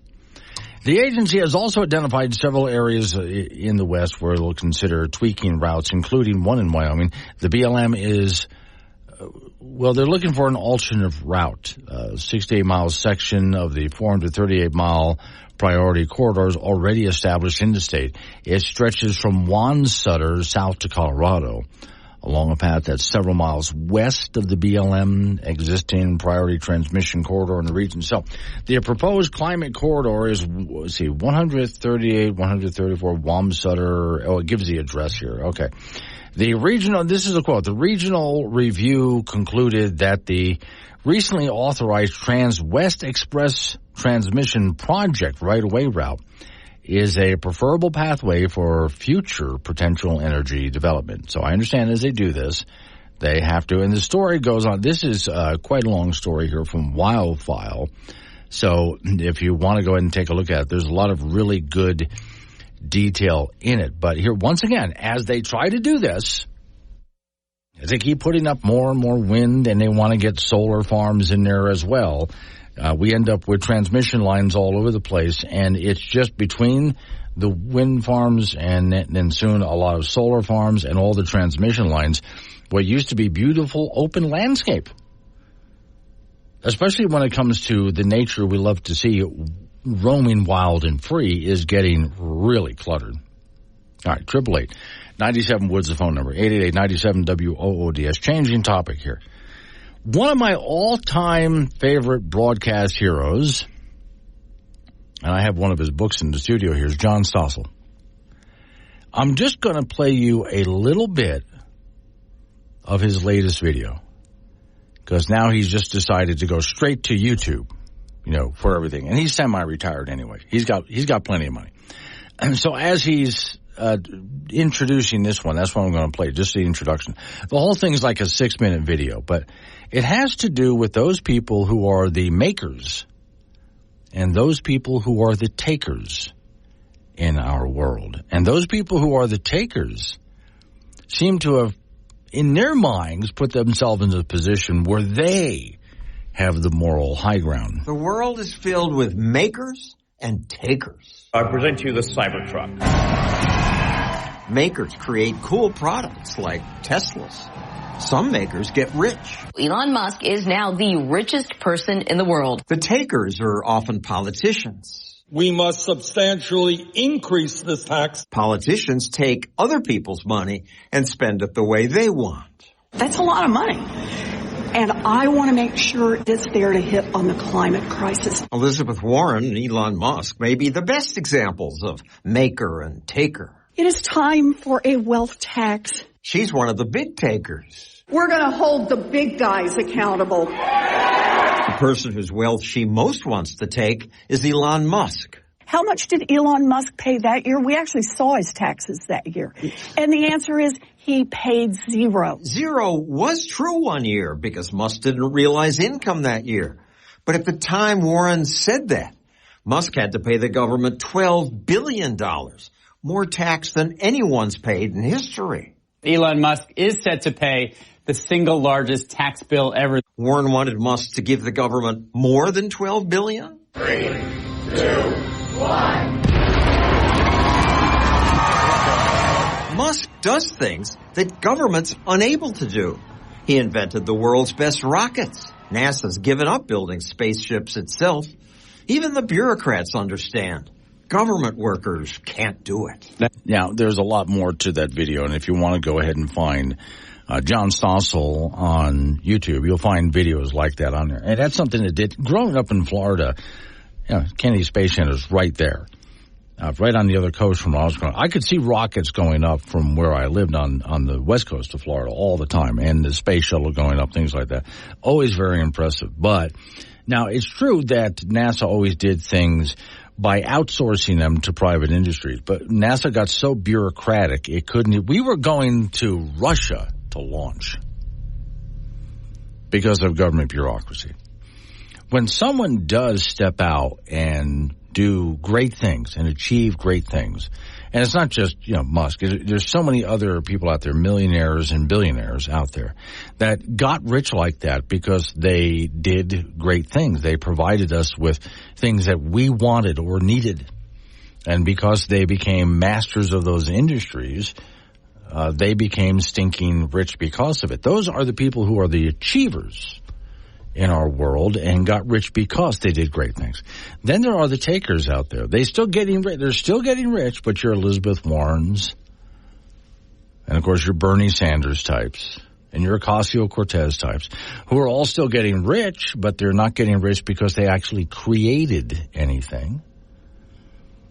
In fact, if anything, they've never created at all. They've just taken.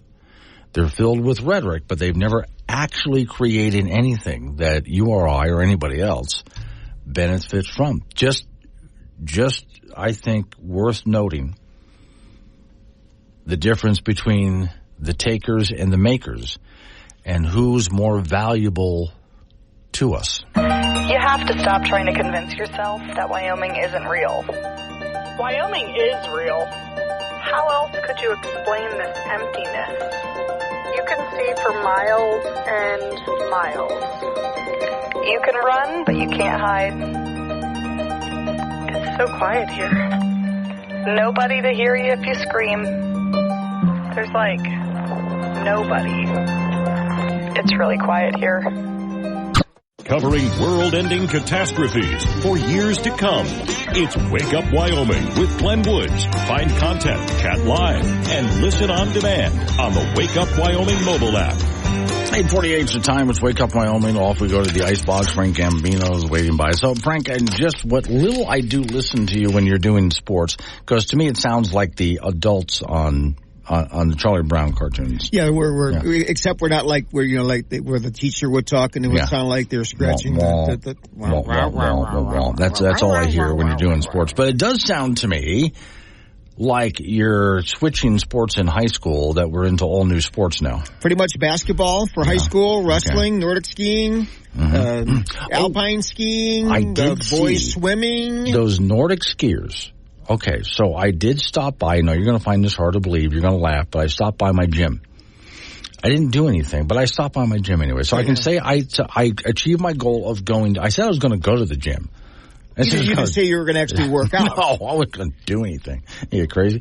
But I'm looking out there, and I see that a bunch of skiers that all look high school age have come down into the parking lot. The school bus arrives, and they all get off, and they're carrying their skis and other equipment, and they're waiting for their parents to pick them up. Okay. And I thought, okay, so these are our local youth that go up on the mountain to practice up there. Well, yeah, they're both of the Casper high schools. You know, the Nordic Trail system on Casper Mountain is fantastic. Yeah. You know, they've been waiting for some snow, but it's fantastic. And not just for competitive meets, which I believe they're going to be one this weekend, but for anyone else who wants to go out there and ski at night. Yeah. Do they light that up at night? Oh, yeah. Oh, okay. Go out there and just, it's like serenity now. Okay. I might have to go give that a try, because the mountain, Casper Mountain has had a lot of snow on it. Up top, up there. They couldn't have any races prior to the first of the year. You wait, and then they also do a wonderful job grooming those trails. I mean, when they have races up there, it's first class. Yeah. It's first class, and those kids from both of those high, and this is, enough schools have it. Not every school is going to have like cross country skiing or alpine skiing, but you know what? The ones that do, they're serious about this stuff. It's cool. You ever go up there and just walk it in the summertime? I've walked the Braille Trail. Yeah. I've walked up by the waterfall over there. Okay. I've walked up by the waterfall, but walking the ski trails I thought was actually really nice. It's a very pretty area any time of year. Oh, yeah, it's great. Can't beat it. All right, men's college hoops, the Wyoming Cowboys with a great ending in their game with San Jose State in Laramie last night. Quail hit a buzzer-beating fadeaway jumper to give UW a 75-73 win. He went one-on-one right from the get-go on that last possession and came through big time. He finished with 14 points. Cowboys, however, were on the ropes in this game. They trailed by as many as 17. They shot a measly 29% from the floor in the first half and 53% in the second half. At the same time, San Jose shot 51% from the field in the first half and a pedestrian 33% in the second half. Sam Griffin once again led Wyoming with 23 points. The Pokes are 7-7 overall. overall, 1-0 in Mountain West play.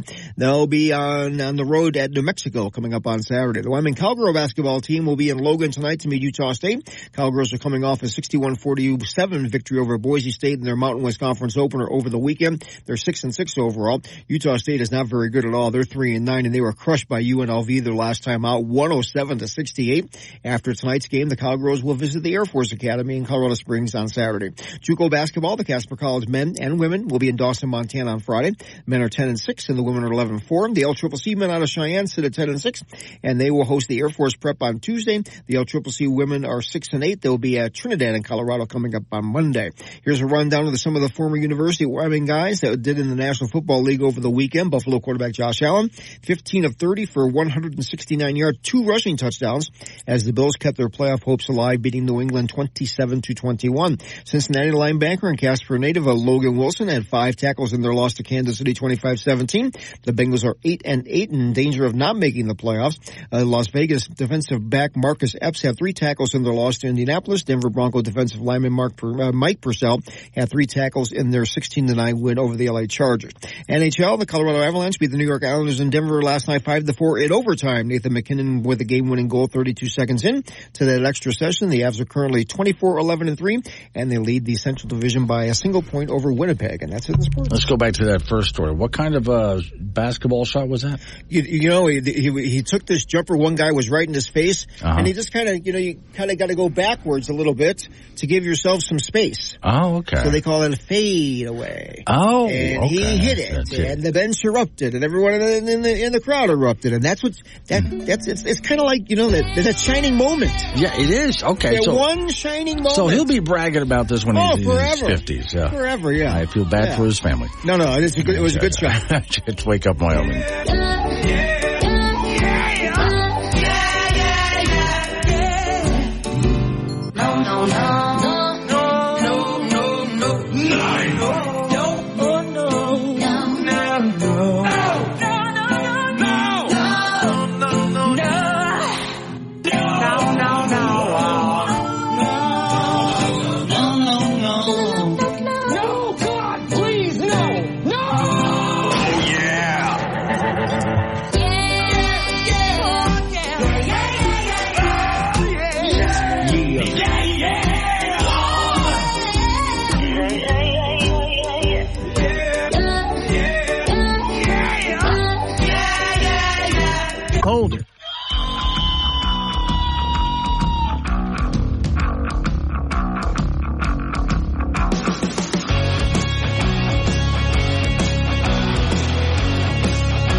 Six is the time. It's Wake Up Wyoming, and it is a Wednesday, not a Tuesday, because Monday screwed you up. I know it did. Over the hump we go. It'll be the weekend before you know it.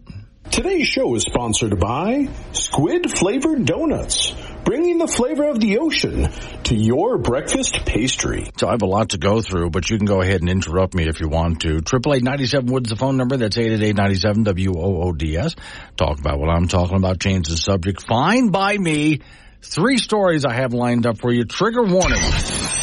Warning. This show contains reference to guns, liberty, limited government, low taxation, the cult of climate change, free thinking, cigar smoking, short people, rubber chickens, Karen's bureaucracy, liberal buzzwords, tour runs, traffic, toilet, terrible jokes, and more. No apologies will be issued. Guest callers may express any opinion they want without fear of being canceled. Unless you're a loudmouth jerk like Dave, then Glenn will hang up on you. Strap in, hold on to your coffee, and feel free to participate. This disclaimer does not refer to every person named Dave, just one particular Dave from San Francisco. We know a lot of Daves. They call this show all the time, and they're great people. So don't call this program and complain that we use your name. That would be a real Dave move, Dave. Yeah, and 888-97-WOODS is the phone number. Okay, first story I have lined up for you. Just a question for you. This is from a friend, co-worker down the hall, Drew Kirby. Asking a good question. We've talked about it, but it's been a while. What do you think of Wyoming having a driver's license go digital? Kind of right away, there's a few people out there, I don't have one of those newfangled telephone things, right? Well, okay, but for those who do. And then you could also wonder, what happens if my battery goes dead and I get pulled over? All right, bye. Here's the story. Good chance you'll be reading this article on your mobile device. Drew writes, and he's right. While you're taking a quick break from work, whatever you might be doing. For most people, your phone is never more than 2 feet away from you. In fact, some people get phone anxiety if their phone is in the other room. Okay. When we leave the house, wallet, purse, keys, phone. I wonder why we even call it a phone anymore. Because out of all the applications on the device, the actual telephone part is the least used part. He writes, in the near future, you'll be able to eliminate your wallet and purse and keys. Now, that's true. Okay, think about it. Right now, I went visiting my sister in Florida. She can open up the house with her phone. I've seen people start their cars with their phone. People will pay for stuff. Instead of using a credit card or debit card, they use their phone. So he's right. It gets rid of your wallet, your keys. Okay, I mean, all sorts of things disappear. Cameras, all sorts of recording devices, all sorts of things have been eliminated, and we now have this one little handheld device. Now, for those people who still don't use this stuff, trust me when I tell you, it's easy to use. It's so easy. It is so incredibly easy to use today's phones. I've heard people say to me, I'm not tech savvy. Well, you don't need to be with these things. They're really that easy. It'll be down, he writes, to only a phone check for whatever you do. Your financial cards in your phone wallet, okay. Newer cars can detect your phone as you don't have to do something on an application as you approach your car. You have your phone and your car knows it's you, so it opens it up.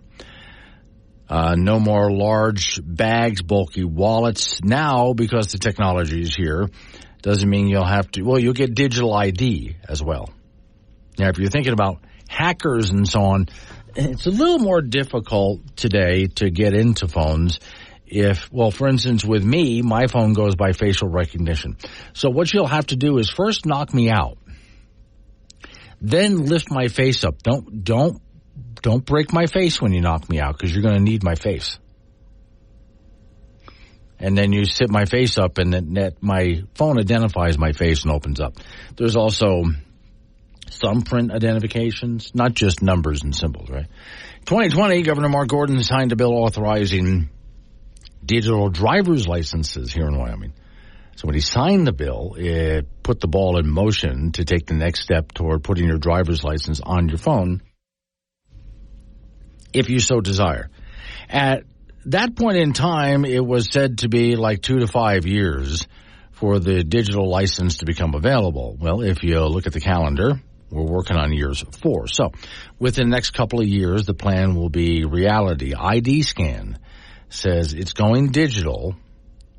It'll be it'll be something on your phone if you choose that. If you need to present your driver's license to a police officer, let's say, here it is on your phone. And if you're thinking, so it would look like your regular driver's license? Maybe not, but we'll see.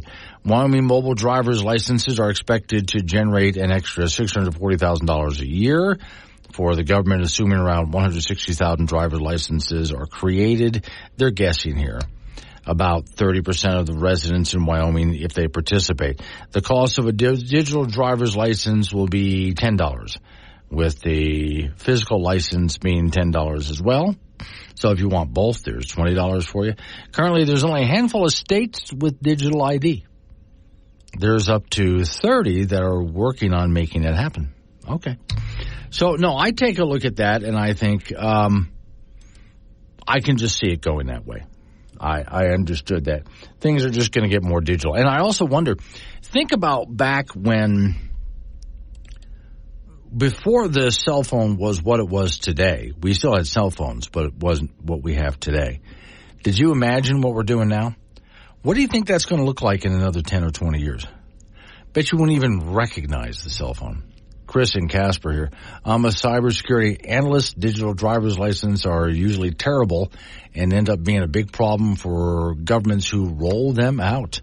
So this is going to be interesting, Chris. Okay, let's head on over to the phones, which you can call in, by the way. 888-97-WOODS is the phone number. Hey, Jude. Hey, good morning. You were talking earlier about the power lines and stuff. I was sitting in on one of their meetings. I can't remember if it was the finance committee or if it was the Rocky Mountain Power one. I think it was the finance committee where they were discussing it. They're going to try to use what they call eminent domain. Right. To take property from people to put up these power lines and stuff. And as far as I understood, as an understudy of one of the best lawyers in the state, that's for schools, hospitals, and roads and stuff like that, not for power lines. So if they're going to take property, they're going to have to give them fair market value for it. They're not going to be able to just steal your property for these power lines. And if you notice, here's something else. Anytime you're driving around these power lines, your radio, if you're listening like to your show, just buzzes like crazy. Mm-hmm. Can you imagine all the cancer patients that got cancer from power lines over above them? Yeah, some of these, now the bulk of the power lines I was talking about earlier this morning, that has to do with BLM land to get the major grid going, down from where the wind farms are to bring it down onto, well, of course they have to go to their battery farm after that. But these are major throughways that they're talking about. But still, if you do go to some places where there are wind farms, like look at the place that's north of Medicine Bow. What a mess that has become out there with all the turbines. They tried that back in the 70s, Glenn. Yeah. My husband's dad worked for the Bureau of Reclamation, and they tried the wind tower stuff back in the 70s, and it flopped back then. Yeah. And I noticed on the front page of your station's news, they're just now worrying about the birds that they've been killing. Yeah, that was my story. I can hook them up with a guy who does rodent and all that stuff, takes them out your property, and he can tell you what it's doing to the bat population. It's decimating it. Yeah. So, anyway, I'm against all that, and I think you know it, but I'm sorry I didn't call all week. My brother died. Oh, I'm sorry to hear that. Yeah, and I'm all freaked out because I don't want to fly. Oh, please. I am seriously horrified of flying. You are safer up there than you would be on the ground. Trust me. Way safer. You think? Yes. Since I've looked at the numbers, statistically speaking, you are so far safer in an airplane than you ever will be driving or taking a train. Trust me, it's the place to be. Yeah, because it goes from Casper to Denver and then to Detroit. Right. Now, see, there's where I would be scared. Being in Detroit would scare me. Oh, I grew up there. Yeah. I'm scared of Denver. No, you'll be fine on the airplane. It really is the safest way to travel, much more so than anything else. The only thing you have to worry about is who they put you next to. Yeah. All right. Thanks, Judy. Appreciate it. 9:16 is the time. No, that's the scary part. Flying is it's as safe as it gets. Flying is extraordinarily safe. You are much safer up in the sky than being on the ground driving or in a train. Until you find out who you're going to be bunking with when you squeeze into your seat.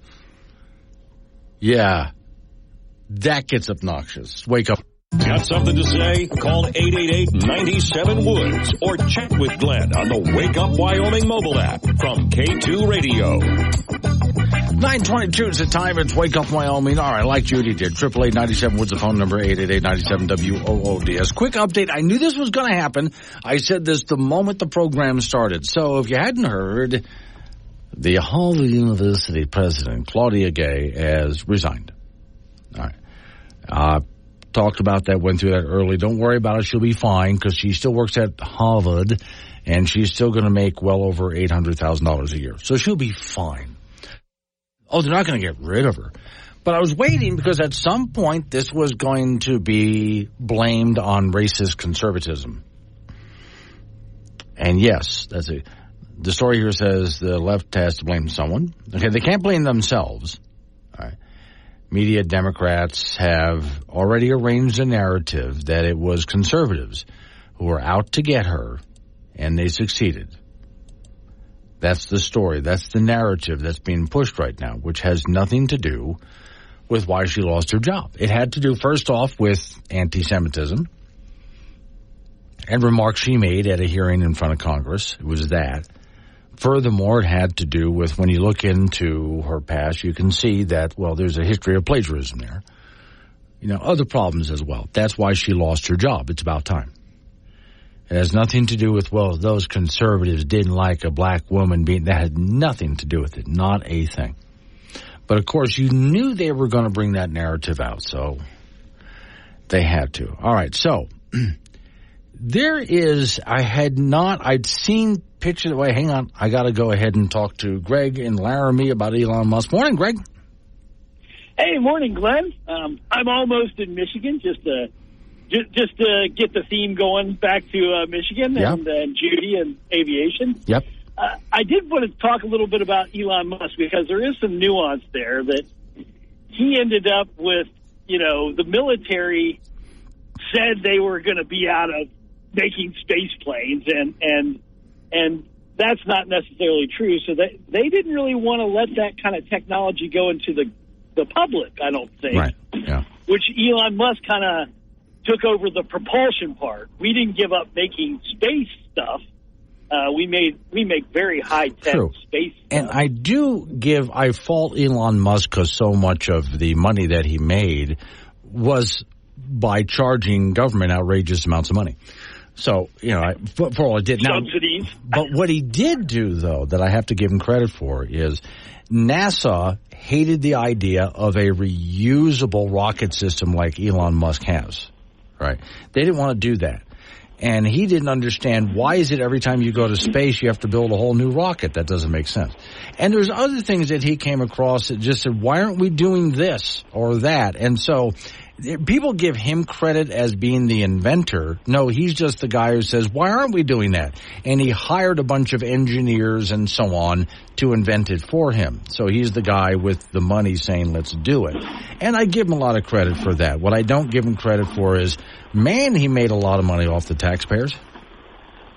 Well, yes, he did. And again, he, if you look at NASA cannot afford to blow up rockets all the time. Yeah. Because the public won't have it. Right.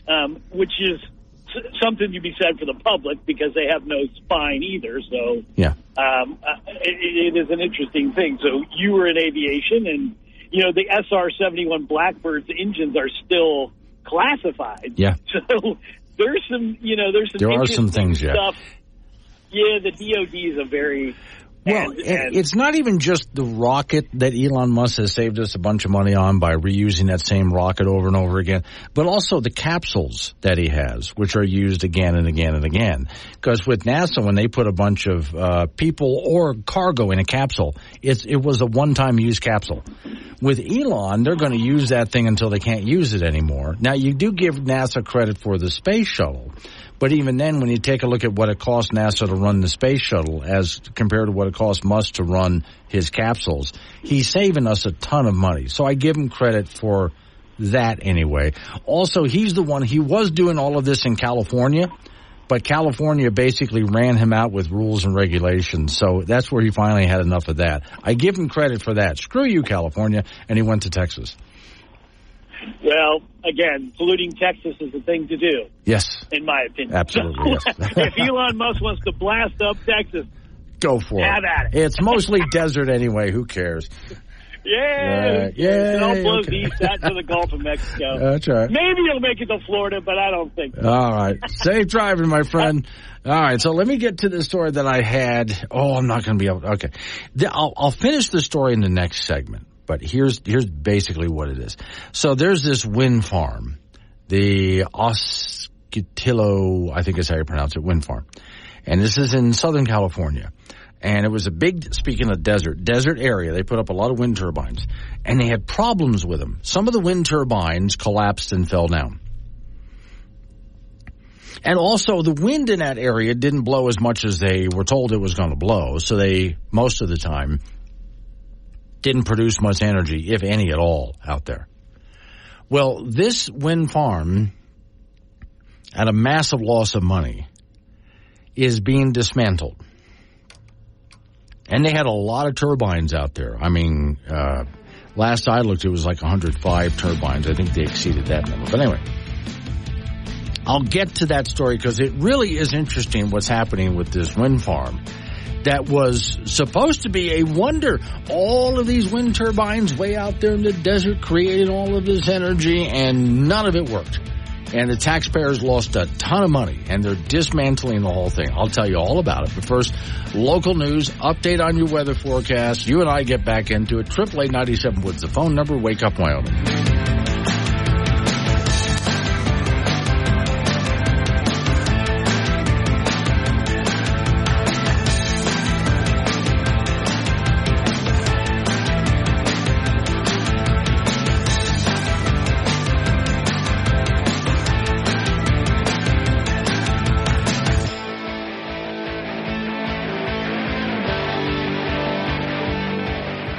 Now, Glenn Woods fits in your pocket with the Wake Up Wyoming mobile app. This is AM 1030, K2 Radio.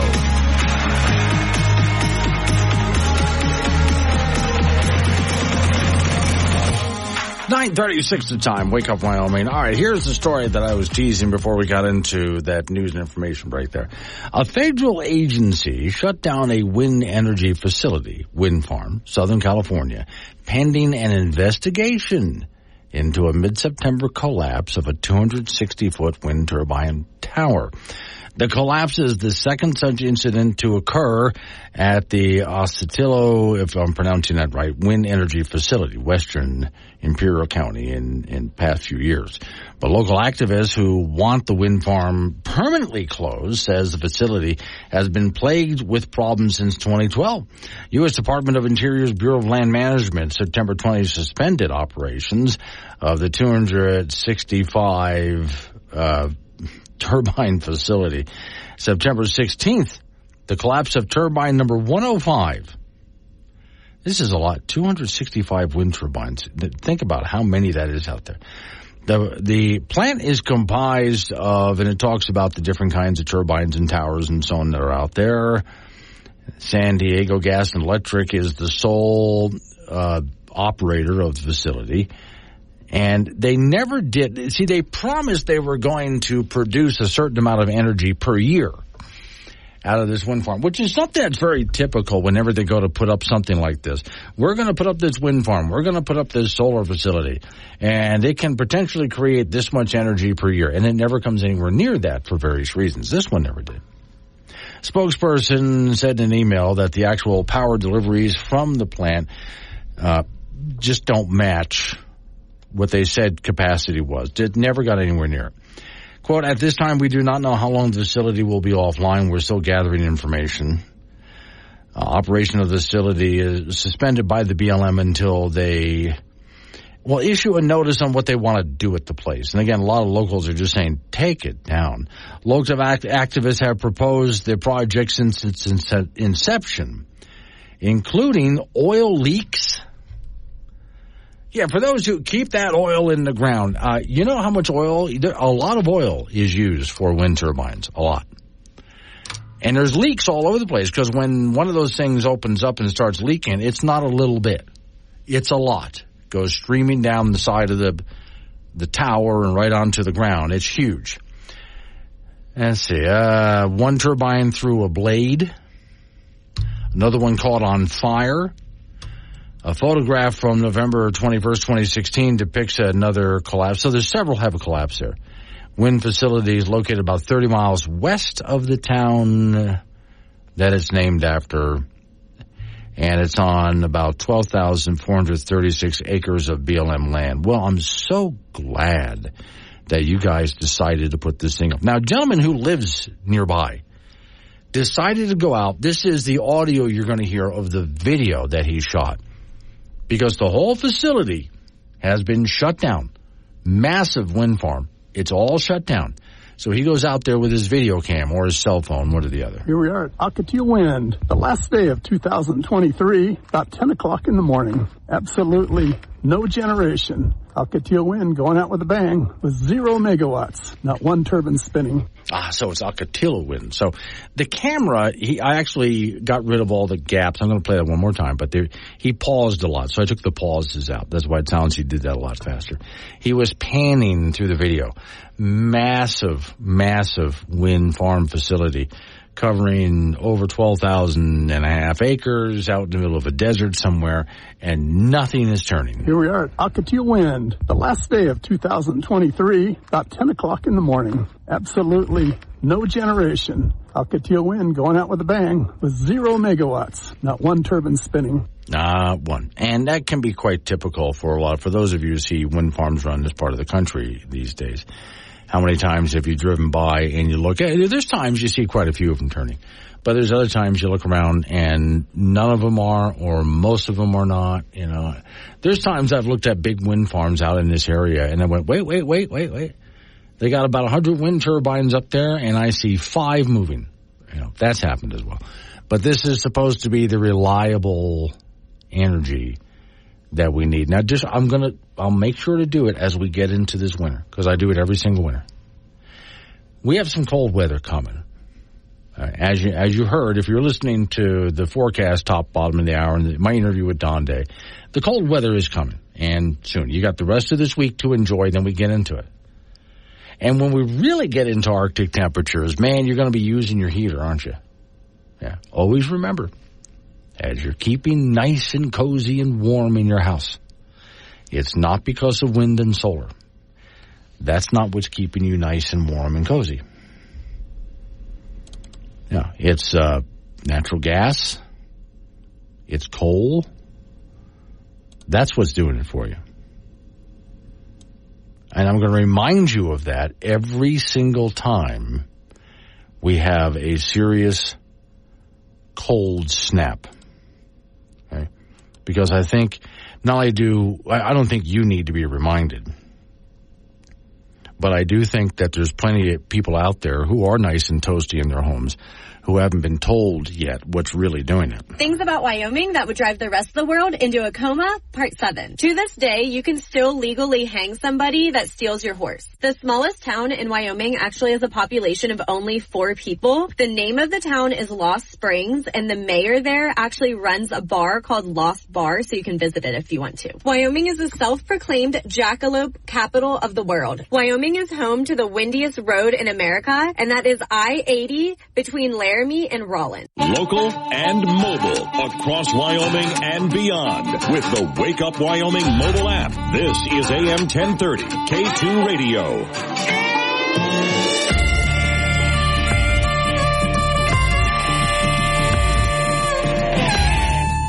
9:48 the time. It's Wake Up Wyoming, which means off the dice box we go. Frank Gambino waiting by. Hey, Glenn, did you get a calendar for the new year? No. I always do, and I'm tired of paying for them. Okay. So I did banks give them away, and stuff like that. Just use my phone. Oh, really? Yeah. You don't like to look at the pictures and stuff like that? Well, no, I do. I really do, but I just haven't needed one in such a long time. I just use my phone. Yeah, because, now after the first of the year, supposedly the prices go down. Oh, really? Supposedly, okay. Yeah. Okay, so you buy calendars right after the first of the year when they're on sale. Right. Boy, your cheap bastardry constantly just astounds you know what? me. I'm going to miss the half of the month, okay? Yes, okay. You missed a few days, yeah, okay. Hey, I have to sit corrected on something. I say stand, but I'm not standing. No. Now. Okay, so I'd said the town of Lost Springs, population 6. By the way, elevation 4,996 feet. If I were the mayor of the town of Lost Springs, where are you measuring that from? I'm going to put an extra 4 feet of dirt there to get us up to an even 5. Yeah. Yeah, okay, anyway. It turns out that someone has used that park in the picnic tables. Oh, okay. Charles Nye sent me a note. Hey, I've used those picnic tables in Lost Springs, a quick lunch break while looking for antelope. There you go. Okay. Now, on that note, my sister a couple of years ago came to visit, and we were in Casper, right near where the YMCA is, and also that animal museum. The the Werner Wildlife. Yeah. Yes, okay. Up from there, from the Wildlife Museum. There's that little gazebo that I've never seen anybody up there. So, not because one time. my sister and I have this kind of sense of humor, we loaded the whole family up with a picnic, and we hiked up there. Did you? And you would be the first. Yes, we took pictures and videos of us having a picnic up there because it has got to be, and it is classified, if you look at Casper, Wyoming, it is classified as a park. It's on there, if you look at Casper Parks, it is a Casper Park. Like you've lived in Casper how long? This will be in my 39th year. And you've never seen anybody up there? I've never seen anybody up there. And I passed them like, why would you climb all the way up there? Well, we did. To sit up there? Frank, we did. Now, another one. Okay, so I want you to pull out of here, like go past City Hall and make a left. And that's Center, I believe? Yep. Mm-hmm. Okay. And as you're heading toward the interstate, just before the interstate, there's a little park between the hotel and the interstate on the left-hand side. I didn't know that. And there's a picnic table there. On the left-hand side. It's just a little rectangle area between the off-ramp and the hotel. Yeah. Now, I have seen people there because they go and hang out there when they're waiting for the bus. Oh, so there is a reason for that one. Yes. Okay, I've got a few others for you. Okay. Men's college basketball, the Wyoming Cowboys 8-6 on the year and 1-0 in Mountain West Conference play after a thrilling 75-73 win over San Jose State in Laramie last night. Quail Cott hit a fadeaway jumper at the buzzer for the win for the Pokes, and he finished with 14 points. Cowboys were on the ropes in this game. They trailed by as many as 17 and didn't shoot the ball all that well in the first half, but shot it a lot better in the second half. San Jose State shot it great in the first half and not so good in the second half. Sam Griffin led Wyoming with 23 points, so the Cowboys are 8-6 overall and 1-0 in league play. They'll be in Albuquerque on Saturday to beat New Mexico. Wyoming Cowgirl basketball team, they are 6-6 overall, 1-0 in Mountain West play. Coming into tonight's game against Utah State, Cowgirls beat Boise State 61-47 in their conference opener over the weekend. Utah State is 3-9 and they've lost a bunch of games by big scores. After tonight's game, the Cowgirls will visit the Air Force Academy in Colorado Springs on Saturday. JUCO basketball, the Casper College men and women will be in Dawson, Montana on Friday. The men are 10-6, the women are 11-4. The LCCC men 10-6, and they will be hosting the Air Force Prep on Tuesday. The LCCC women 6-8. They'll be at Trinidad in Colorado on Monday. Here's a rundown of some of the former Wyoming Cowboy guys how they did in the NFL over the weekend. Buffalo quarterback Josh Allen, 15 of 30 for 169 yards, 2 rushing touchdowns as the Bills kept their playoff hopes alive, beating New England 27-21. Cincinnati linebacker and Casper native Logan Wilson had 5 tackles in their loss to Kansas City 25-17. Bengals are 8-8 and they're in danger of not making the playoffs. Las Vegas defensive back Marcus Epps had 3 tackles in their loss to Indianapolis, and Denver defensive lineman Mike Purcell had 3 tackles in their win over the Los Angeles Chargers. And that's it in sports. Okay, here's what I would like people to do. Yeah. So, for instance, if I took you to Cheyenne, Wyoming, there's a couple right in Cheyenne, some very attractive areas, but there's some parks where you would look at and go, that's a park? How is that a park? And yet they were left with like a corner. Yeah. And they just decided to call it a park. Like, for example, there's one, for those who are in Cheyenne, Pershing Boulevard and Cary Avenue, and it says there's a little park and activity center there, and it's like this little triangle, Frank. That I think so. Yeah, is it kind of like in a bowl thing too? No, not the bowl one. Now the bowl one is actually the purpose of that is if there's a flash flood flood mitigation and Casper parks are the same way. Yeah, we'll turn it into a park at the same time. What I would like people to do, Frank, find where there's a picnic table, an official picnic table, in like just the most absurd place. Take a picture of yourself having a sandwich there and send it to me. Okay. Because I have seen some of and so have you, Frank. Why is there a picnic table there? Oh, I know. Remember the ones where they have concrete? Yes. Seating? Yes. At rest stops? And somebody's, okay. And they have barbecues at rest stops too. Yeah, they want you to get out and do the whole barbecue thing and everything. Why there? All right, Frank, thank you. Coming up on some local business and news time. It's Wake Up Wyoming.